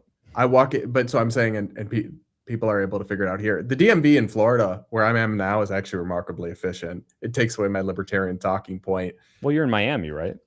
Yes, I am. Yeah, that's like a very populous thing. There's a very famous video. Sorry, I'm very passionate about this. This was like the first video I ever made. Was there was a Republican correspondent going around like Harlem, and this was when everyone's like, "Oh, voter ID is racist. Voter ID is racist." And he's asking people in Harlem, "Do you know where your DMV is? Can you get a driver's license?" And they're all like, "Yeah, of course I can. Of course I can." Oh, see, left wing, they're the real racist. Well, Harlem, Miami, these are populous areas with tons of DMVs and tons of government infrastructure in closely located areas. And there's places all across the country where it's just fucked for anyone trying to get this sort of stuff. It's not easy. It's got weird off hours. It costs a lot of money. It costs a lot to travel. And that you can't expect that this is going to just have a non-zero or non-significant effect on this. I think the hard time I have with the argument you're making is that in those rural places, you already have to drive to go anywhere. I grew up but I went to high school and as a teenager lived several hours outside of Boston. You couldn't walk anywhere. It was rural. The DMV was not particularly close. I think you'd have to drive like 40 minutes to get to it. yet everyone drove everywhere. And Artie was going to the DMV to get a driver's license. In these rural communities, there's not public transit. You can't walk places. Like, you're making my point for me, though. Okay, so you had access to a lot of things that allowed you to do that. You had to drive a lot. What if there's a disabled person who literally just doesn't have the infrastructure for this? What are they supposed to do? No, can they do it? Maybe they can Uber there. Maybe they have the money. Maybe they have a friend who can drive them. But all of a sudden, you've now created this much larger barrier, especially if what the SAVE Act is suggesting cuts off mail-in voting. That person just might not be able to vote. That might be the thing that pushes them over this is too difficult for me. And is that really what we want to do, just to restore an integrity that is not actually going to get restored because the Republicans are going to move the goalposts? Like, that's why I'm so heavily opposed to this. The latter point, I would say Republicans may still claim that, like, oh, you're right. Now they're doing birth certificate fraud. What I'm telling you is that the swaths of the right, or people that vote Republican who are not total cultists, obviously that is some percentage, those arguments will not carry weight with them the less opaque and more secure the system seems to them. Our election system is confusing. It is messy. It does seem to an everyday person engaging in it unsecure. I mean, I walk into my polling place. I don't have to show an ID. I could just as easily. I understand that they do signature matching and they do all this stuff, but to an average person, it doesn't seem secure. And I think the more you could correct that, the less receptive they would be. Maybe Republicans will still claim it's all rigged anyway, right? So I think they'll stop getting away with that once Trump is done. Like, I think if JD Vance or Marco Rubio pulls that in 2028, it just, for whatever reason, he has this magnetic grip on people. And I just think way, way, way fewer people would go along with it for anyone else. Well, I would say, Brad, I would agree if you could show me empirically that the amount of people who don't vote now would increase more than the amount of people disenfranchised, I might actually be okay with that, but I don't think that data exists, and I'm not confident that it does. The amount of people who don't vote now? Yeah, the people who would otherwise then vote because they're like, well, voter ID, I trust the election, and now I'm going to vote. Well, I'm not saying that. I'm saying the percentage that trust the separate issue. Oh, right. Not so much that they would decide to vote or not decide to vote. It's just like the separate societal blight of like, if you poll people, do you trust that our elections are fair, or do you think our elections are rigged? And you look at the demographic breakouts of who lacks faith in our electoral system. I'm saying I believe that would improve if we had some of these basic things like voter ID in place. How do you feel about the fact that the Republicans trust the results of the 2024 election?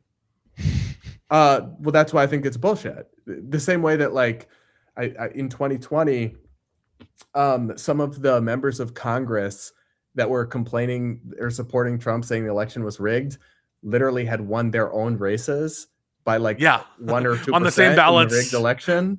I mean, it's obviously, now I think what they would say, in fairness, Pisco, and maybe I won't do a good job straw manning this, or steel manning. Too big to rig? Say it. Say too big to rig. That what they would say is that some of the provisions that they viewed as so susceptible to fraud in 2020 were temporary pandemic expansions that were no longer in place in 2024, of like things like mail-in ballots and drop boxes. And honestly, I don't know enough about it to really do that justice, but they do view and it is true, I believe, that there were some pandemic era expansions to the election that made 2020's election operation different from 2016 or 2024. So the one that a lot of people point to is Act 77 in Pennsylvania. And that one was so funny because that one was actually a pre-COVID reference to universal mail-in voting in Pennsylvania that occurred at the end of 2019 before there was a pandemic. And that one was permanent. I know that there was much less mail-in voting in 2024, but that's just because there wasn't a pandemic, or at least it wasn't as there wasn't a pandemic anymore. Don't go Taylor Lorenz on me. Yeah, the pandemic sorry. is over. Liberal surrenders. Okay, but I just want to say I am not convinced that if they pass the SAVE Act, it would be the end of democracy in America. I'm not convinced that if they pass the Save America Act, that all of a sudden Democrats would lose the election. I think that these kinds of laws can have unpredictable conclusions. Like you said, the married women, that is a pro-Trump, a slightly pro-Trump, pro-Republican voter group. And so I'm not, and I do think the Democrats also right now have a huge advantage when it comes to enthusiasm. And so I'm not entirely sure what the result would be if this were passed. I do think less people, all else equal, would vote. That's just my intuition.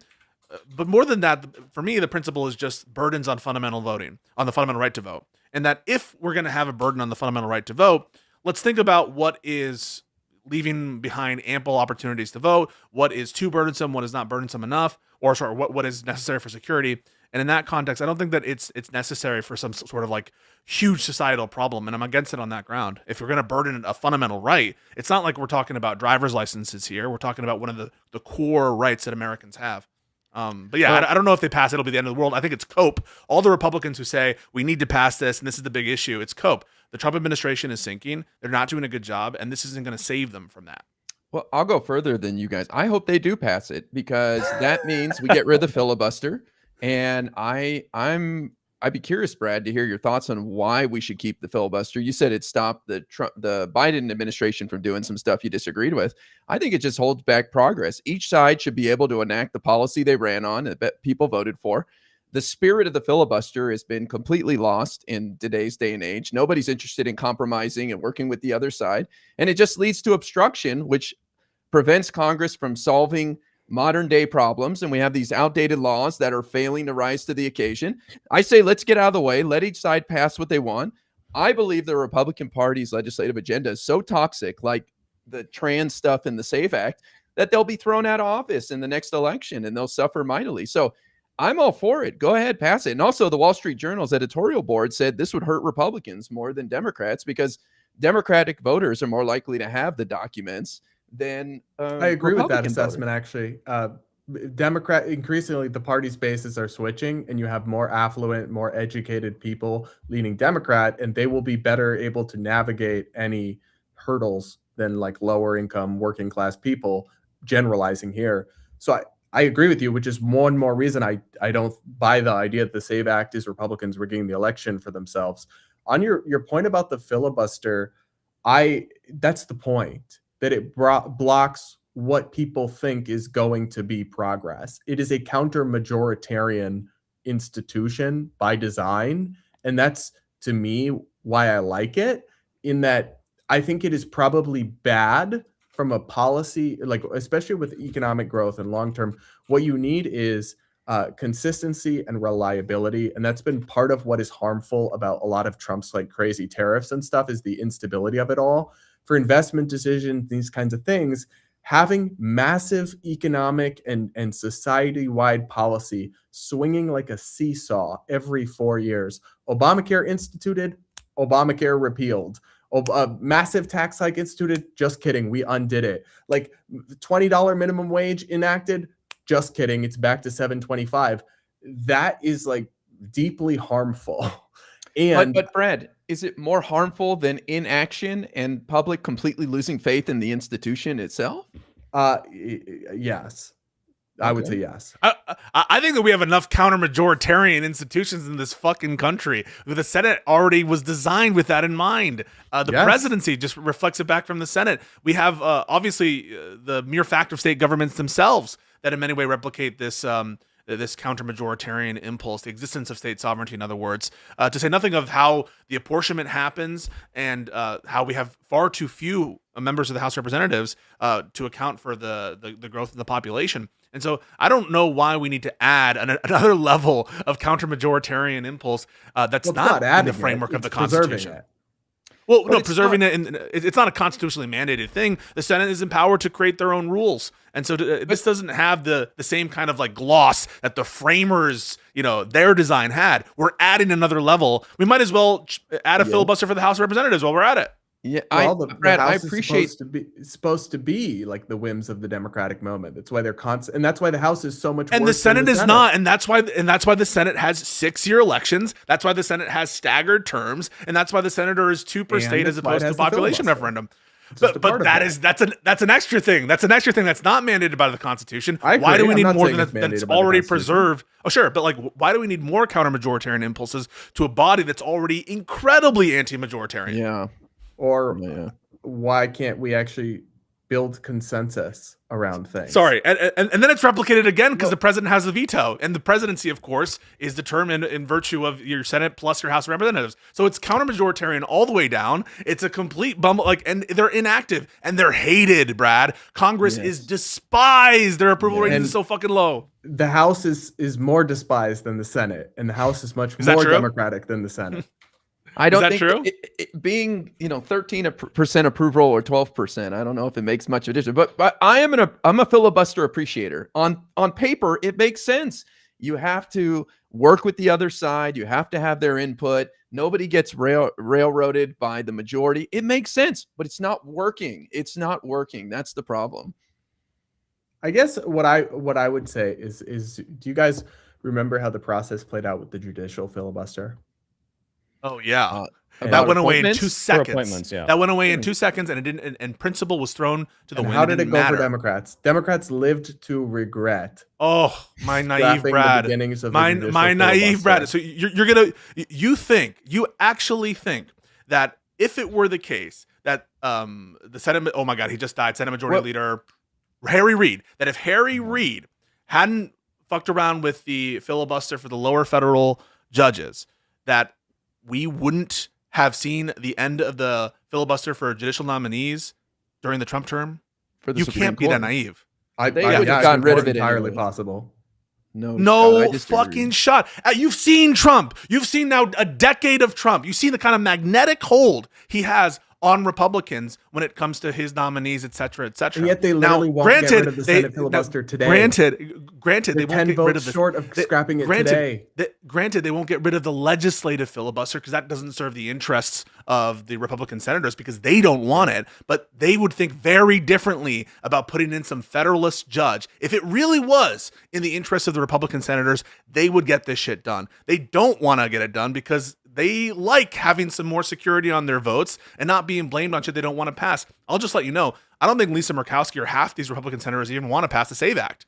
You mentioned it, right? Like, these are their own ballots, and they like state autonomy over their own shit. They don't want to give this over to the federal hands. There was a thing called federalism, and Republicans used to respect the notion of states' rights. And so I'm not convinced that if this weren't in the specific interest of Republican senators, that they wouldn't get it done tomorrow. And if there were such an issue, I think that they would get rid of it in 2 seconds. I think you guys have a lot of, it's interesting because I feel like Democrats always think Republicans are way more ruthless and effective than Republicans think they are, and vice versa. And vice versa, yeah. Like MAGA thinks that Democrats are like just shrewd, ruthless, cutthroat operators, and progressives think Democrats are like feckless cucks who never do anything. It's just an interesting dichotomy to observe. Well, what's your view? I mean, Democrats sometimes are feckless cucks. And Republicans seem ruthless as fuck. Mitch McConnell was ruthless, completely ruthless, and it feels like we have the filibuster. He was able to withhold and make up a precedent and withhold a Supreme Court nomination for months and months and months. And these tactics are not. But I think if they were totally ruthless, they would have abolished the filibuster. No, but it's not in their interest. It's not in their interest to abolish the filibuster right now because they don't give a fuck about the SAVE Act. Well, what they're able to go for it, sir. Well, as you say, they don't have solutions for any problem. So their whole shtick is just to obstruct and to hold back progress in this country. Like they have no ideas. Like look at their legislative agenda right now. They're blaming the ICE and airports thing on Democrats. Like they posted what DHS said. Like you can thank a Democrat for this because they don't have a good solution to the partial shutdown. Well, I mean that's a whole nother topic. But the Democrats are partially responsible for the government being shut down.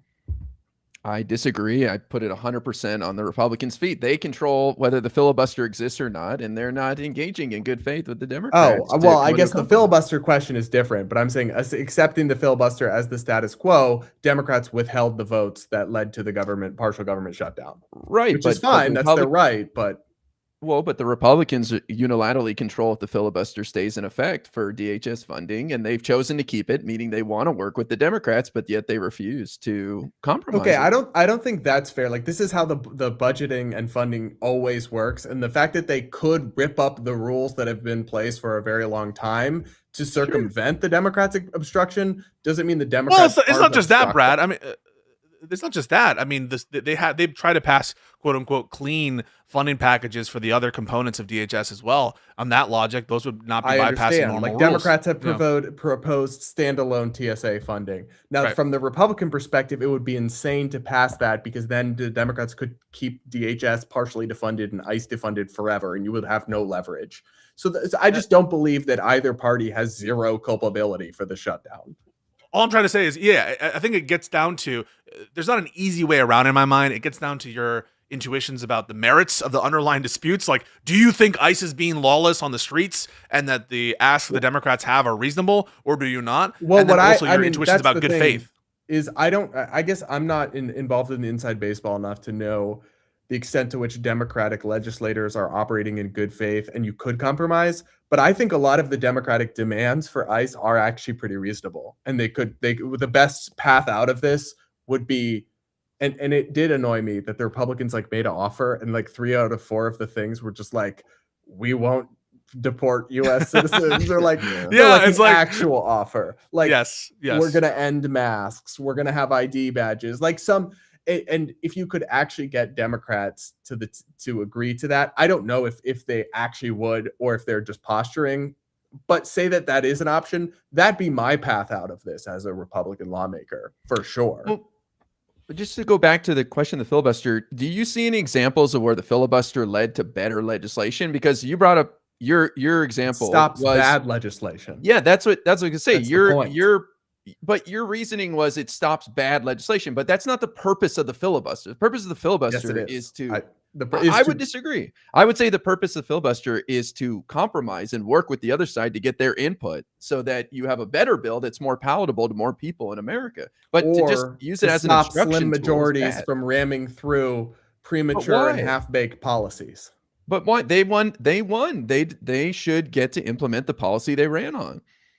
If you believe in unfettered raw 51%, but I don't. That's why we have many things taken off the Democratic table, because the masses are ill-informed and subject to populist sway and do very terrible things, often with 51% support of the population. We have 50 states that use that principle, and there's no complaints, right? We accept what our state legislatures do, and they don't have a filibuster.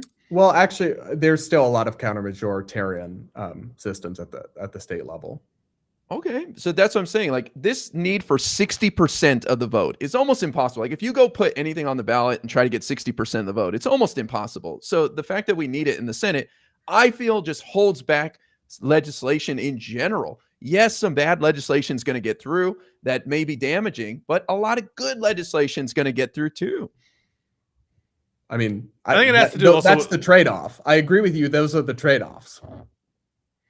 At a time period where taking chances and trying to solve problems instead of just being. See, the reason I don't, though, is because it's extremely hard to undo things once they're put in place, especially things that give free stuff to people or give any form of subsidy, especially because the costs are so diffuse and the benefits are so concentrated that it's very hard to undo things. So maybe I would be on board with what you're saying if all the legislation sunsetted and we automatically expired after 5 years or something. But it's we have to remake the tax code every 10 years. I feel like this is in opposition to what you were saying before, where you're like, oh, these big swings are going to harm the country. You get this thing, remove this thing. But now you're saying, well, maybe we couldn't remove the things that were in place and it would be harder to. And this is also a bad thing. That's the difference. There are different types of policies, which are it's very hard to remove.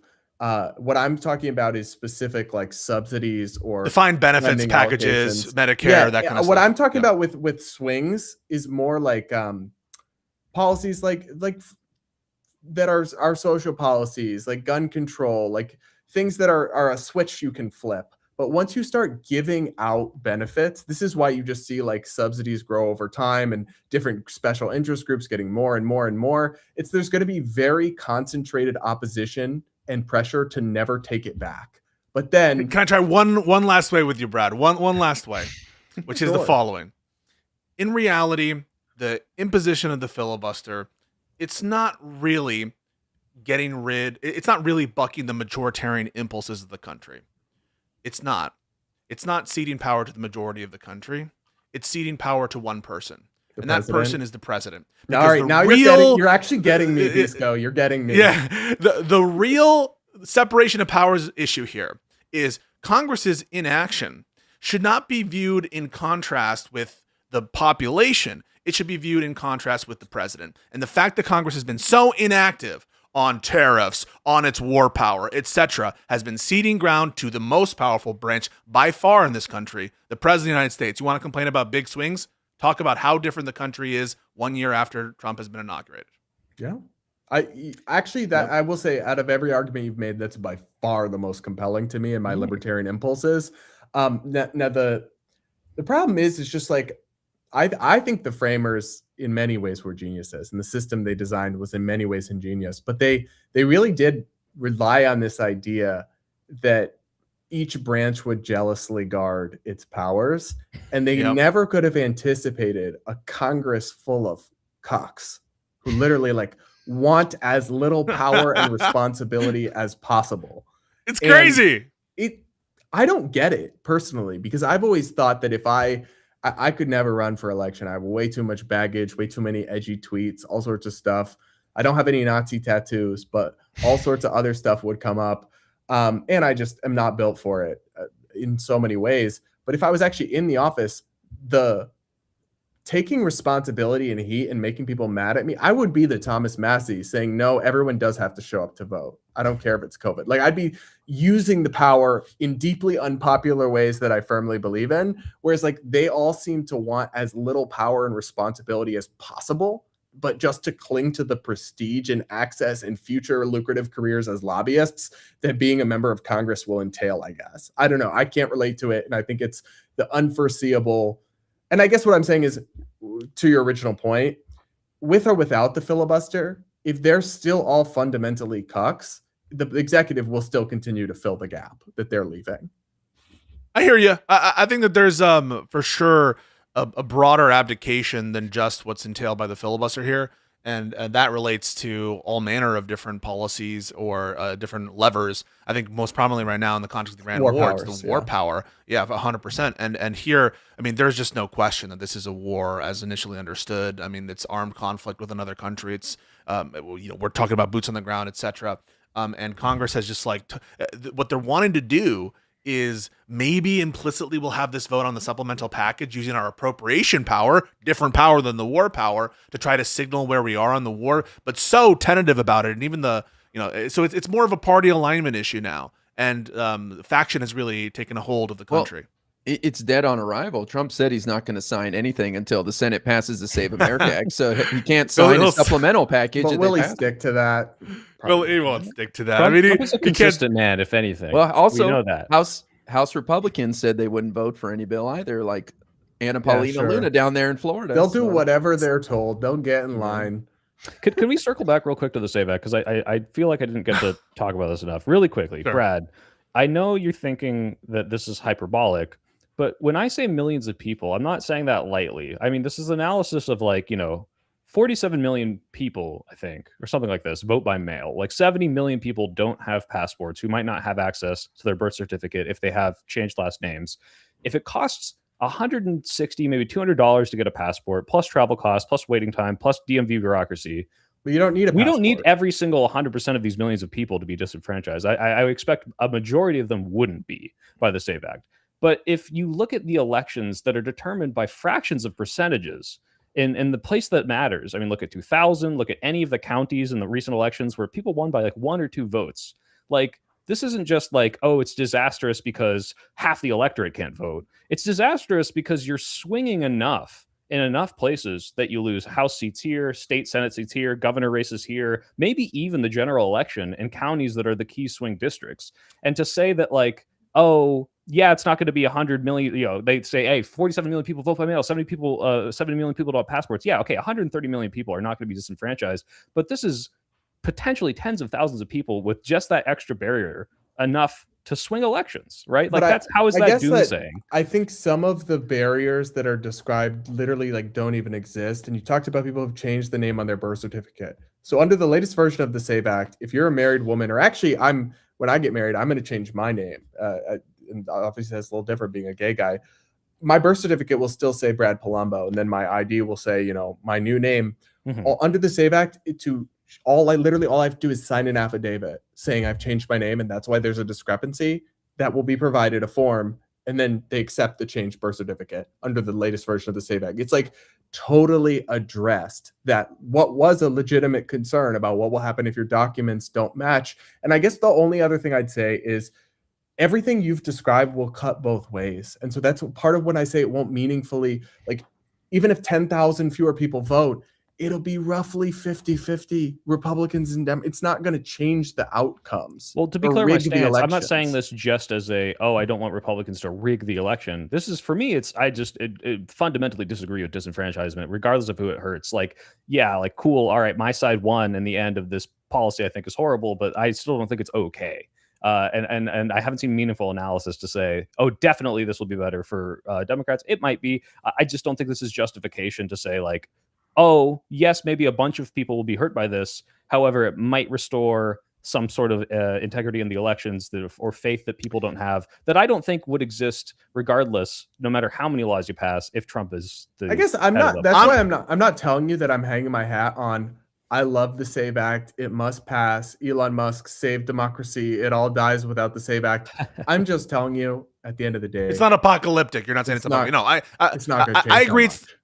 I agree it's not apocalyptic. I just want to say I'm not on board with federal ID until we have a mandatory national ID. And Democrats should, in my opinion, package it, withhold it until we get a more comprehensive reform of voting. I have no intention of giving Trump a legislative win, even if I agreed with the SAVE Act in this context. Well, sure. That's a whole other question. All right.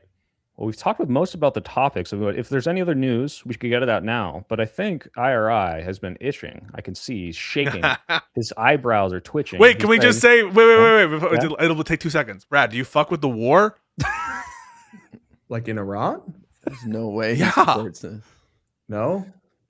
All right, sick. All right, fuck the war. I just got to get that out. Right, I mean, I do have sympathy for, I know some people who are Iranian expatriates and immigrants and Iranian Americans, and like, I have a lot of sympathy for why people want to see the regime fall. Me too. I just don't think any of us think that this leads to the regime falling. Would you be in that category as well, Brad? I think it's unlikely, and then I also think that sometimes and U.S. foreign policy demonstrates this, just taking out an evil regime can result in something worse for the people that comes next. And so I think it's unlikely you actually do take out the regime. And I think even if they were to, unless they were to just permanently occupy Iran, the vacuum they left, something worse could come, which as bad as they are. So, but I just say that I don't think, I hate the strand of anti-interventionism that starts to whitewash the regimes themselves. Yeah, agreed with that. I mean, this regime is despicable. 100% agreed on that. But I don't think it will result in what we want to see. And it's being run by incompetent and corrupt people who change on a dime, and it's illegal. So glad we all agree. Other than that, it's great. But other than that, Mr. Lincoln, how was the play? Oh, that's funny. Yeah. Yeah. So you mentioned, obviously, you're much more right than any of us. We're live and learn, not centrist and learn. You think Biden administration 2020 to 2024 was a disaster, and I think everyone here might disagree with that. Can we touch on some of that? I want to rumble about it. Yeah, give us one thing so we can engage in that. Oh boy, honestly, don't say DEI or I'll hurt you. Well, let me, Brad. Do you think Kamala would be doing a worse job right now than Trump? No, I think she'd be doing a lot of things I would really, really hate and strongly object to. Worse than things you don't like that Trump is doing, or just different? I think that the Harris-Walz administration would not have nearly the same level of chaos, incompetent. There'd be a different kind of incompetence probably, but unprofessionalism, blatant corruption. There wouldn't be crypto scams like selling for meetings and all that kind of thing. There'd be a whole nother basket of issues. And honestly, guys, like, we could relitigate Biden. We've been going at this for an hour and a half. I kind of prepared to talk about all the other stuff and don't have everything. It's fine. I mean, no, that makes sense. I did tell you that it would be an hour and a half. I will actually say that as much as it will trigger you, top three to five, DEI is on the list. Really? It's on the list. It's absolutely interesting. I think the way that they approached race and equity instead of equality, I find deeply corrosive and harmful, and frankly, reverse discriminatory. And maybe if you guys want to do a marathon Biden Harris sesh, I will. We'll put a pin in it. We'll definitely put a pin in it, and we love having you. But there's one observation. It's not even a challenge I'm going to do right now. An observation I've had of a lot of these like Trump critical, centristy, I know, labels or whatever, centristy, more Republican-y types, that in all of their lists of like the most corrosive thing that Biden has done or Biden did do, you'll get some weird stuff now. They'll be like Afghanistan withdrawal. You'll say people will say inflation. People will say, do you want my 5 list? Sure, but DEI is almost always on them. But yeah, but for good reason, I would say.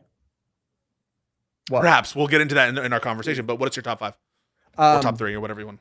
Border, spending legislation,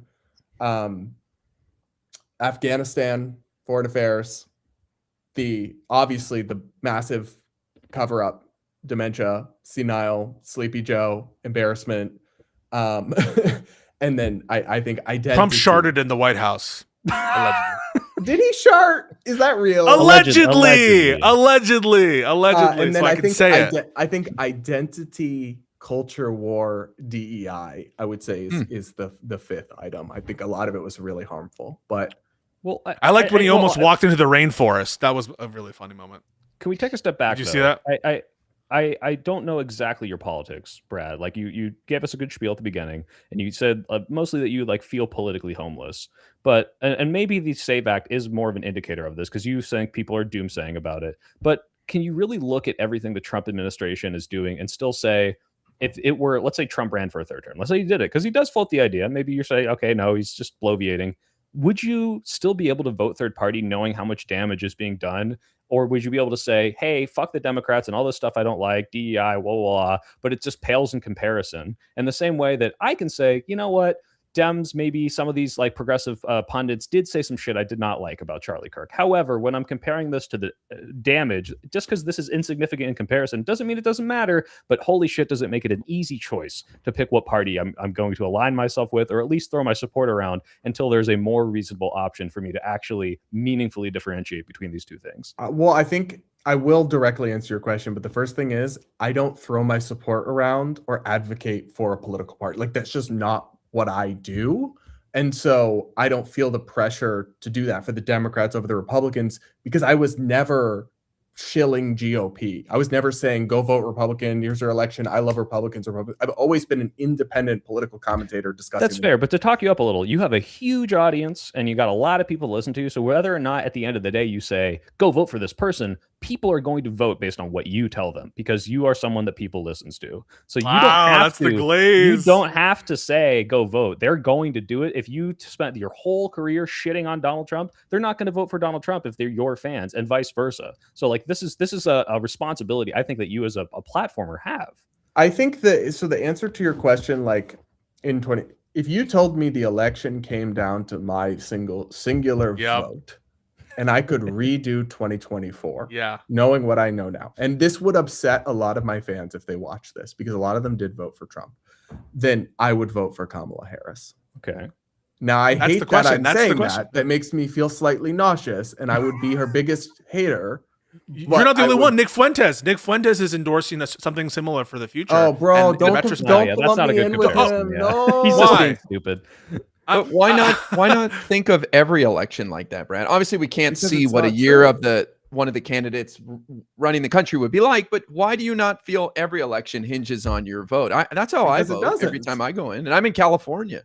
Then you're incorrectly assessing the significance of your own vote. But that's true everywhere, though, Brad. That's a cope. The swing state thing is a cope. It's astronomical that you're going to affect the outcome of the election wherever you vote, whether for president, whether that's in California. Why I feel fine voting my conscience. No, but when people take issue, right? No, but okay, two things. One, when people take issue with how someone votes, it's a way of saying not that you have an instrumental effect on the election, because obviously the odds of that are 0.000 no matter where you vote. It's a saying like, what is the world you want to see between two viable candidates?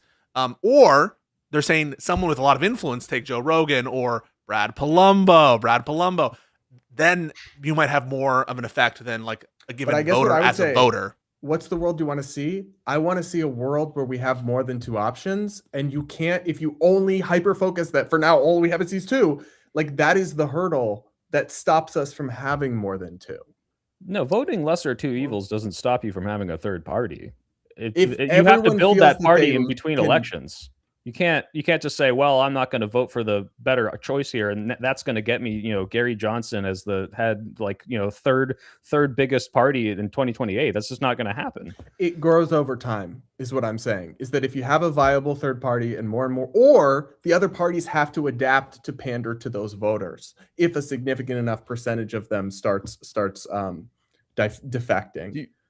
Brad, do you believe ranked choice voting gives third parties a better chance of winning?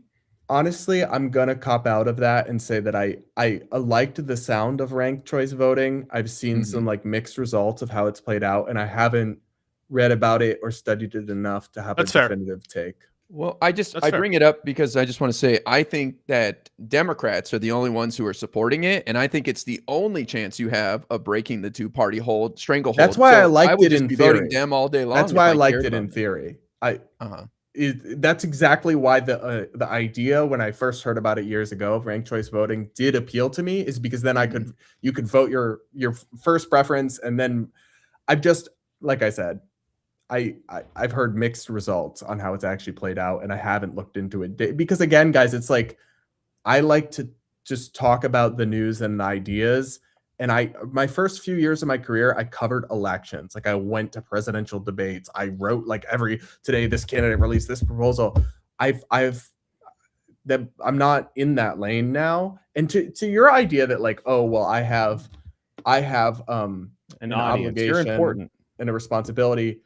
I guess maybe you have a point, and I should reconsider that. But in my head, there's not a single person who would change their vote based on what I say. No way. You can't believe that. Maybe there's have you ever talked to a fan ever? These people love you, not you, but the proverbial you. Like, yeah, there are Polumbo mania with different opinions. They don't just watch one person, but the people that watch you, that consistently watch you, they range from sycophantic to, oh yeah, I have him on, to hate watcher. But a lot of these people take your word as gospel that you're their news. And the idea that like you couldn't influence 1, 10, 100, 1,000. I mean, a person of your size is going to have a significant weight. I mean, you shit on Hassan. I saw one of your recent videos. We shit on Hassan all the time for pretending like, oh, I'm just a guy. I'm in California. My vote doesn't matter.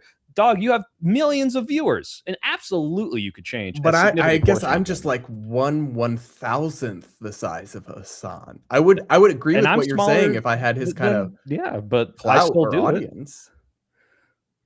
Well, okay, maybe you can't get people to vote a certain way, but you do have a percentage of influence on them. You're probably one of a couple of people that they watch and that. But I feel like if anything, guys, you're ignoring the fact that like most of my audience is right-leaning, and I'm already steering them towards more criticism and skepticism of Republicans than than almost anyone else they watch.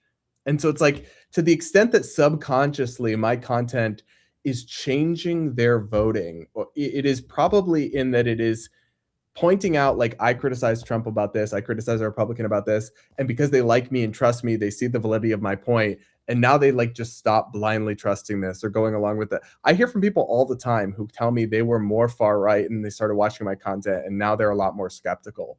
And so like maybe those people didn't vote for Trump, but I didn't have that conversation with them about who to vote for. Yeah, but this is to my point. This is a perfect example. It's like you didn't have to do that yet. You've already done this probably to a significant amount of people. And I'm just saying that extra step is going to mean a lot to a lot of people in your audience, I would say. Unless it would mean a lot to me, Brad. It would be so detrimental that you'd lose half your engagement. Maybe.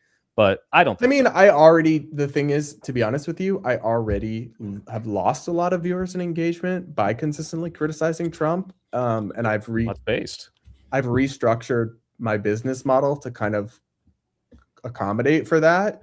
I mean, maybe you guys are interested in this inside baseball of like, but I mean, I essentially have a channel that's just pure entertainment and like totally unserious that makes a significant amount of revenue. And then on my main channel, I'm increasingly just saying what I think and criticizing whatever needs to be said. And if I lose followers, so be it. And it, like when I'm going to drop a video tonight criticizing Fox News for not covering the Mueller thing, I'm going to lose money on that video between my editing, between my thumbnail.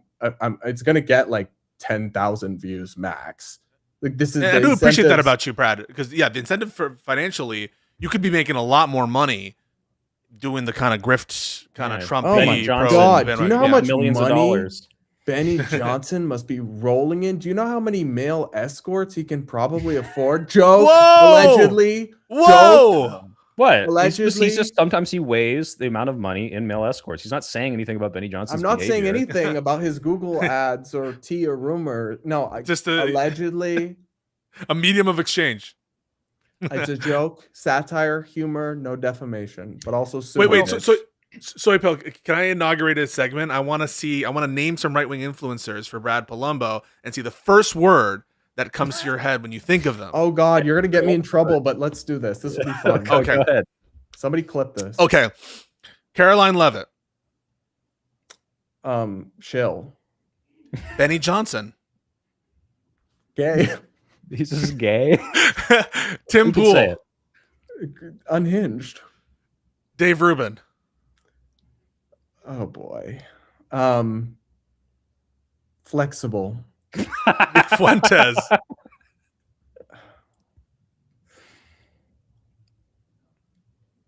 Sinister. Lindsey Graham. Again, gay. That's the first word, huh? Wow. Ashley Sinclair. I don't have a strong take on her. Ooh, Erica Kirk. Sorry? Erica Kirk. Victim. Charlie Kirk. Don't say dead. Just say gay. Just say gay. No, not gay.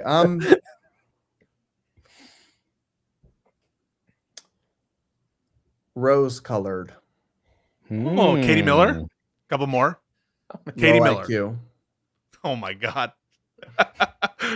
Poor Katie. Poor Katie. What are you doing? Cat turd. Oh, cat turd too. Yeah, cat turd slop. too. The word would be slop. And finally, Andrew Wilson. Unhinged. Brett, I think we have a lot of questions for you because like Soy Pill said, you know, we're libs here and you're center right. I actually think more people in America are with you in their political thinking than us libs. That being said, I think your camp is going to grow as Trump continues to push people out with his crazy actions. And I wonder how you feel about people joining you that are like disillusioned with Trump as time goes on, and like how you steer the Republican Party or even just the right in America more in your direction. Well, I don't think I will be able to. I'm extremely nihilistic, and I think everything's going to get worse. But if I would love for what you're saying to be true, and I will take the opposite approach of a lot of online leftists. And when people agree with me, I will welcome them in. And I will not say, how could you ever thought that was a good idea? You were so stupid. Take your whippings. I will. Say sorry. Say sorry. No, I'll say, I'm so glad that you agree with me now, and I'll welcome in. And that's what the right has done much better than the left. Too much. They'll take any lunatic, grifter, criminal that suddenly agrees with them. Say, yeah. Welcome in. Oh, we don't care about your, sex offender husband or boyfriend or whatever. Come on stage with us. It's actually a criteria.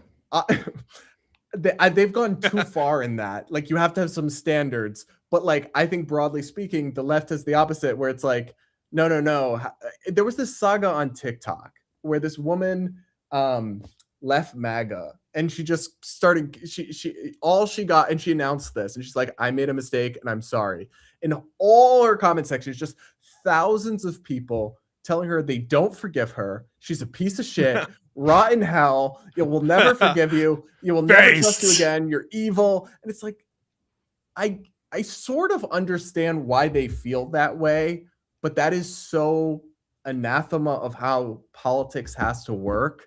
You got to take the win. Based Democrat, like those are the women, those white women who regret voting Trump are the ones you need the biggest arms for if you want Democrats to win.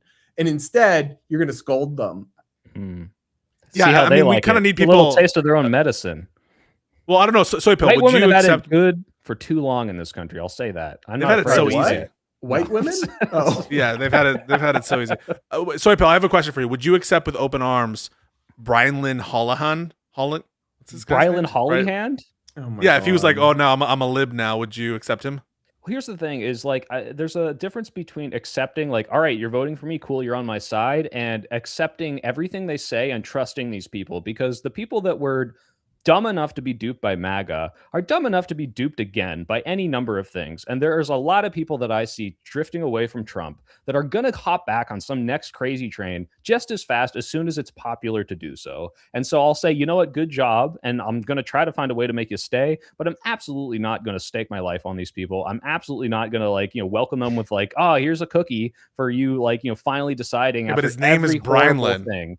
Well, Brylin, why does that matter? I think that's an illustrative example, actually, because were he to stop supporting Trump, the right thing to do, in my view, for Democrats would be not to be like, well, you're a piece of shit forever, but it also wouldn't be to say, well, now you're going to be our activist and our pundit. Mm-hmm. We're going to uplift you and put you on shows and give you a show, because he'd still be fundamentally a 19-year-old who doesn't know anything. That's what they did, Brad, with Glenn Beck. Do you remember Glenn Beck, post 2016, and Samantha Bee and all these people were having him on because he was anti-Trump, and it's like, oh wow, the principled conservative Glenn Beck. It's like, you guys not remember the past 16 years where he's got the fucking chalkboard and saying that Obama's secretly Hitler?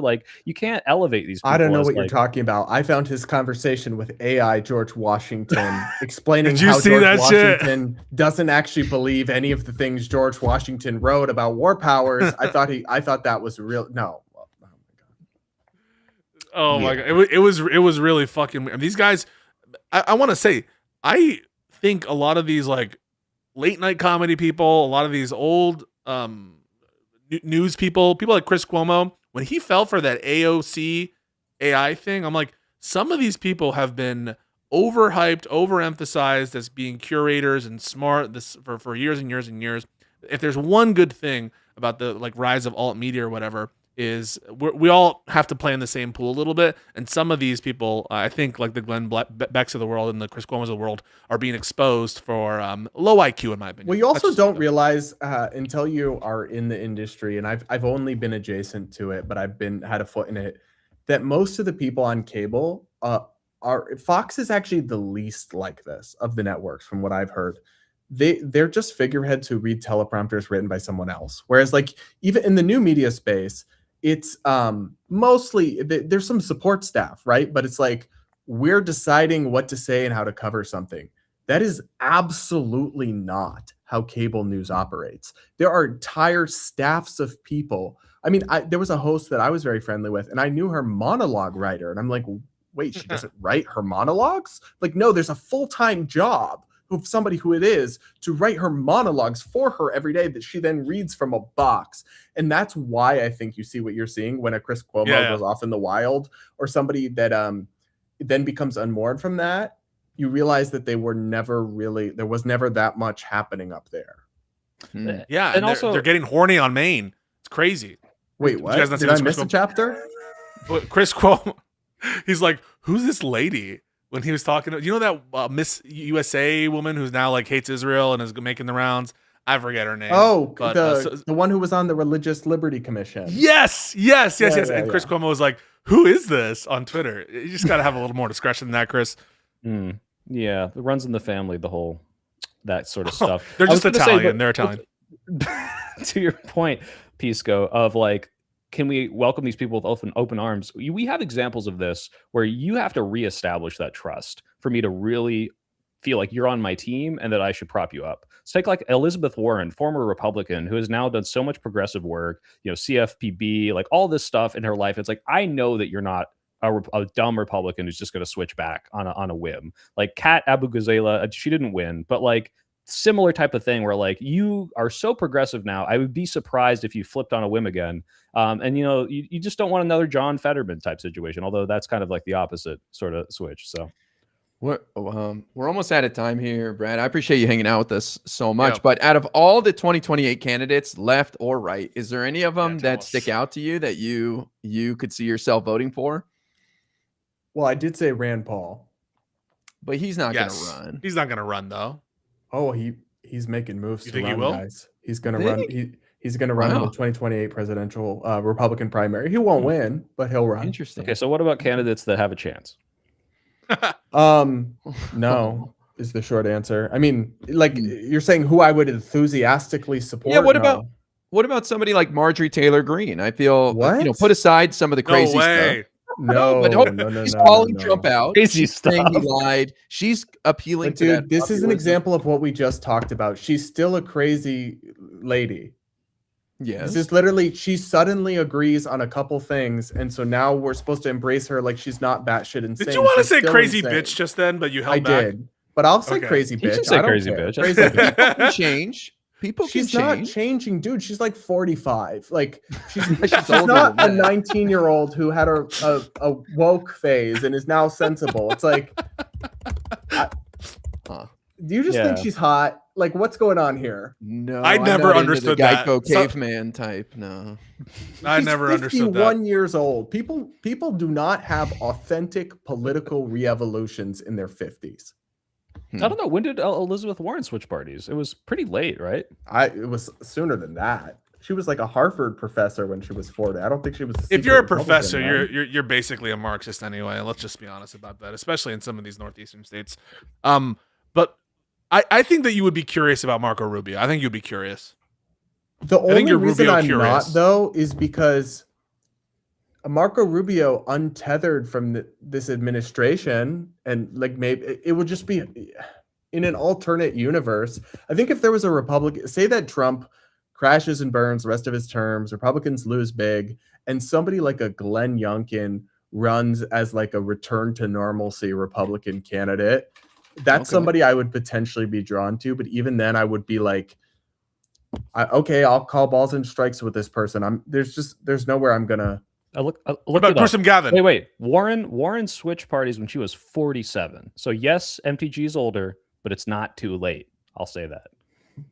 Well, I guess what I would want to know is like, was that her changing a piece of paper, and had she already had an ideological revolution, but like long before then? Because sometimes people just stay registered. It probably wasn't nearly so drastic as an MTG suddenly becoming a Democrat, considering some of the stuff she said, because she was. But MTG's also, though, she hasn't suddenly become a Democrat. Like she's still against transitioning kids, and she still wants to ban abortion. And like, I don't know. People do too much swinging from one extreme to the other. I agree with some of the critiques that MTG has made, but I'm not going to suddenly pretend that I view her as a credible person when for decades she has given us reason to not. Yeah. Like if Trump calls Chris Christie fat, I'm not going to start supporting him, but he's right. So has Chris Christie hit the Ozempic yet? He should. He should. Can we agree that body positivity is over, guys? It's over. Jillian Michaels cooked those fat activists. Speaking of Jillian Michaels, I mean, she lost all her clout when she left Patrick Bet-David's show. I mean, I don't really think that Jillian Michaels was appropriately placed as a political commentator, but I do think that we need to bully more people. I think that we need to bully MAGA more. I'm not convinced that this nice bullshit is working. What do you mean by bully MAGA, though? Because I think that like you should aggressively debate and challenge them, but I'm not sure that mean-spiritedness from the left, more of that will, or like name calling will help anything. I'm not convinced that being nice and accepting is going to help anything. But those aren't the two options. It's like, all right, what are the options? Okay, someone like an Adam Mockler goes on CNN and he like calls people out and challenges their points very effectively, but it's like substantive. He's not just going and telling them like you're a stupid hack, you're a liar, your mom is ashamed of you. Like, you know what I'm saying?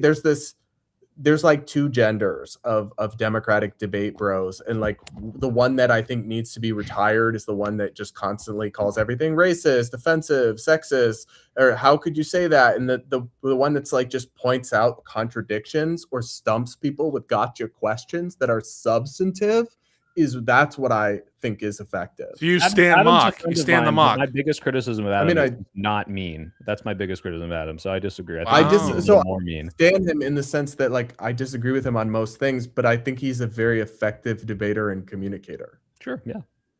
Yeah, I think he didn't bully Michael Knowles enough when we were there. That's all I'll say. Oh, how was that, by the way? Because they asked me to go do that, and I said not at the time they wanted, but maybe I'll go do it in the future. I mean, if you're okay with being in a room full of people who hate you, it's fun. Michael Knowles is a little pushover. You can just kind of like talk over him. That's the thing. He's actually like too polite for this job. If you know what I mean, like.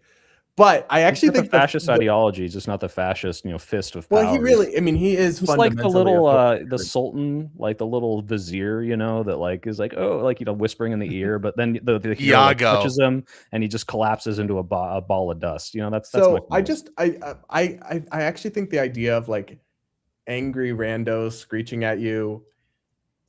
It's one of those things that I think would be great for me because I'd probably get some clips out of it that would pop off. But it's the same thing as like, I kind of want to do a Jubilee surrounded or something like that. But at the same time, there's something fundamentally bad about it in that this environment where you have a political professional versus randos, whether it's Jubilee or it's bar fight, it's not a fair fight.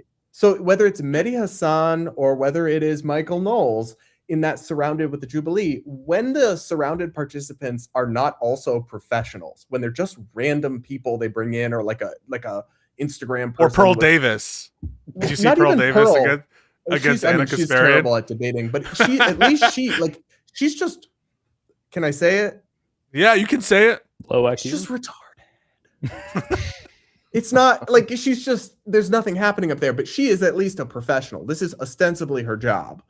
But I'm saying when it's just random people, it's not a fair fight because even if I'm wrong and my views are evil, if I'm a full-time intelligent professional, I'm going to be able to dismantle your arguments if you're just an average Joe. So it's like that kind of content, while it can be super entertaining and make for viral moments, is like so you condemn Charlie Kirk. You condemn Charlie Kirk. You think he's a bad person. I think the style of like him versus college students is exactly what I just described and is not like constructive debate. Is it entertaining? Am I going to tell you I've never clicked and watched Charlie Kirk destroy woke non-binary feminists? I'm not going to tell you that because I'd be lying. But like, yeah, and Brad, you just had to practice your like face, your shock face. Like, wow, try it right now. Ready? 3, 2, 1. Thumbnail. Look, that's really good. You're a natural. I mean, I've never done those like college flop visits, and with the current political moment, I wouldn't. But maybe in like peak woke, that would have been fun for me. When people were really over their skis on some of that stuff. Be careful if you do Surrounded because some of those normies that they invite are people like IRI goes and cooks the person in the middle. So you might have or they're plants like Sarah Stock. I agree that some of the people in the circle aren't randos, but like some of them are, especially the one that Jillian Michaels just did against the body positivity people is the most one-sided Surrounded I have ever seen. It's just her as a person who's worked in fitness and health and knows her stuff, slapping around these people who like just parrot TikToks and literally know nothing. It's like, I agree with her. So I'm here encouraging it, but it's not I want a better debate, like a more serious opposition. And I'm like, is this really the best y'all have got in the body positivity community? But I don't even think it is.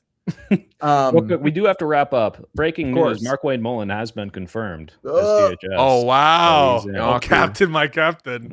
Fetterman voted for him in committee. What a fucking in fact, loser. Rand would have been able to stop him if not for Fetterman. True. The bipartisan Fetterman hate. You gotta love it. What we use at the end here, we shout out. Thanks for coming on, Brad. This was great. I know it got a little contentious, but trust me, it could have gotten way more contentious. So we ran over too. We were having so much fun. Taste, yeah, it was a good time. So what do you got going on? I have your link in the channel. Anything big coming up? Any big appearances? You said maybe a Jubilee, maybe a Fox News. What's going on? No, that's just theoretical. I would love to do that, but no, just check out my podcast, Brad versus Everyone, on YouTube or wherever you listen to podcasts. All right. Well, awesome. Thank you so much. And then we'll just make the rounds. I guess I'll let you go, and then we'll do our little wrap up. Thanks, Brad. Yeah, Brad. Nice chatting with you. Have we? That was fun. When's the last liberal guest we had? Was it Ryan Getty? We had Laksha. No, Rashad and Laksha. I don't know. Hutch might contend. He's like not liberal. He's anti-liberal, right? Laksha, I guess. Yeah, Laksha. I don't know. I want to get another liberal. We should We should. I don't want another liberal. Well, Taylor Lorenz is next. We got to get Taylor Lorenz. Guys. Oh shit! You're right. Can you make the Monday, Pisco, or do you want to do? I can't make the Monday. I have to do the Tuesday. Okay, we'll try to plan it for a Tuesday. We'll see if it works. But please, what's going on with you otherwise this week? Pisco? You got anything? So go ahead. Guy. Oh, I just want to say, I hope we can get more right wingers. I've been thinking about who can I invite that would come on here, because I think it would be fun. I think it'd be interesting to go over news with them. It's a chill atmosphere, and we'd be able to go over a bunch of points. Yeah, I mean that's like your bread and butter too. So I do want to sometimes signal boost libs though. I feel like I was gonna say we need to touch libs. I don't mean it like that. We need to prop press other our lib together. Channels. Yeah. So definitely at some point we should do that. And also we are working to get Dylan Burns on the show as well. We'll try to schedule him in as soon as we can. So that'll be fun. In terms of what I have going on, I finally have the TikTok set up to do it. Ooh. And I've learned how to at least do it on my phone. And Rinyald is helping me. Rinyald's Notebook. He has also a lib channel, I believe. And so shout out him. And that's been fun. I did only one so far, but it looks like it's going to be fun. All right. Guy, same stuff. Your TikTok stuff or anything else? Yeah, no, I'm just I'll plug my TikTok debates Monday through Friday. Still having a blast cooking these fools on TikTok, so come hang out. I got to shout out Hutch. I know he's on a little family emergency right now, but he is doing another debate. I guess the final debate on where should the Democratic Party be? It's him, Josiah, Destiny, and they're all going to be on Wick. And I think that's on Wednesday or Thursday, so everyone should definitely check that out. And then wait, is this about whether or not we should prosecuting Trump, what sort of Pinochet actions? or something? Yeah. I'm doing a big stream on Saturday. I can't say with who, but big names will be there. That's all I can say. Wow. Big people, big things are happening. The first black president. Congrats, Soypill. I didn't know that you'd get caliber. No, they're doing this it's this marketing campaign where it's a secret. What's going on? And I can't disclose until Wednesday or Thursday. But keep a lookout for that. Dark money shit. We yes. know. You know it's dark money. Anyway, that was Live and Learn. Thanks, guys. Appreciate it. Catch us maybe next week on Tuesday. We're gonna have to schedule that and see if Taylor can make it. Because Pisco's got to be there. And and Hutch should be back unless something happens yet again for a third week in a row. So I think he's quiet quitting, guys. No. Hutch wouldn't do that. He's our boy. He wouldn't do that. Hutch wouldn't do that. You think he organized this family emergency? I think he told his dad. You think this is a conspiracy? No. It was a false flag to give him an excuse. False flag, yeah. False flag exit from the podcast. If it's true, we need someone to be bald. I'm sorry, if you want to be the next host, you're gonna have to cut off all your hair. Or we should think about getting a female presence. Maybe Hutch should transition. Maybe that'll be wow. Maybe that's female life form, huh? Yeah. Okay. All right. A chat. On that note,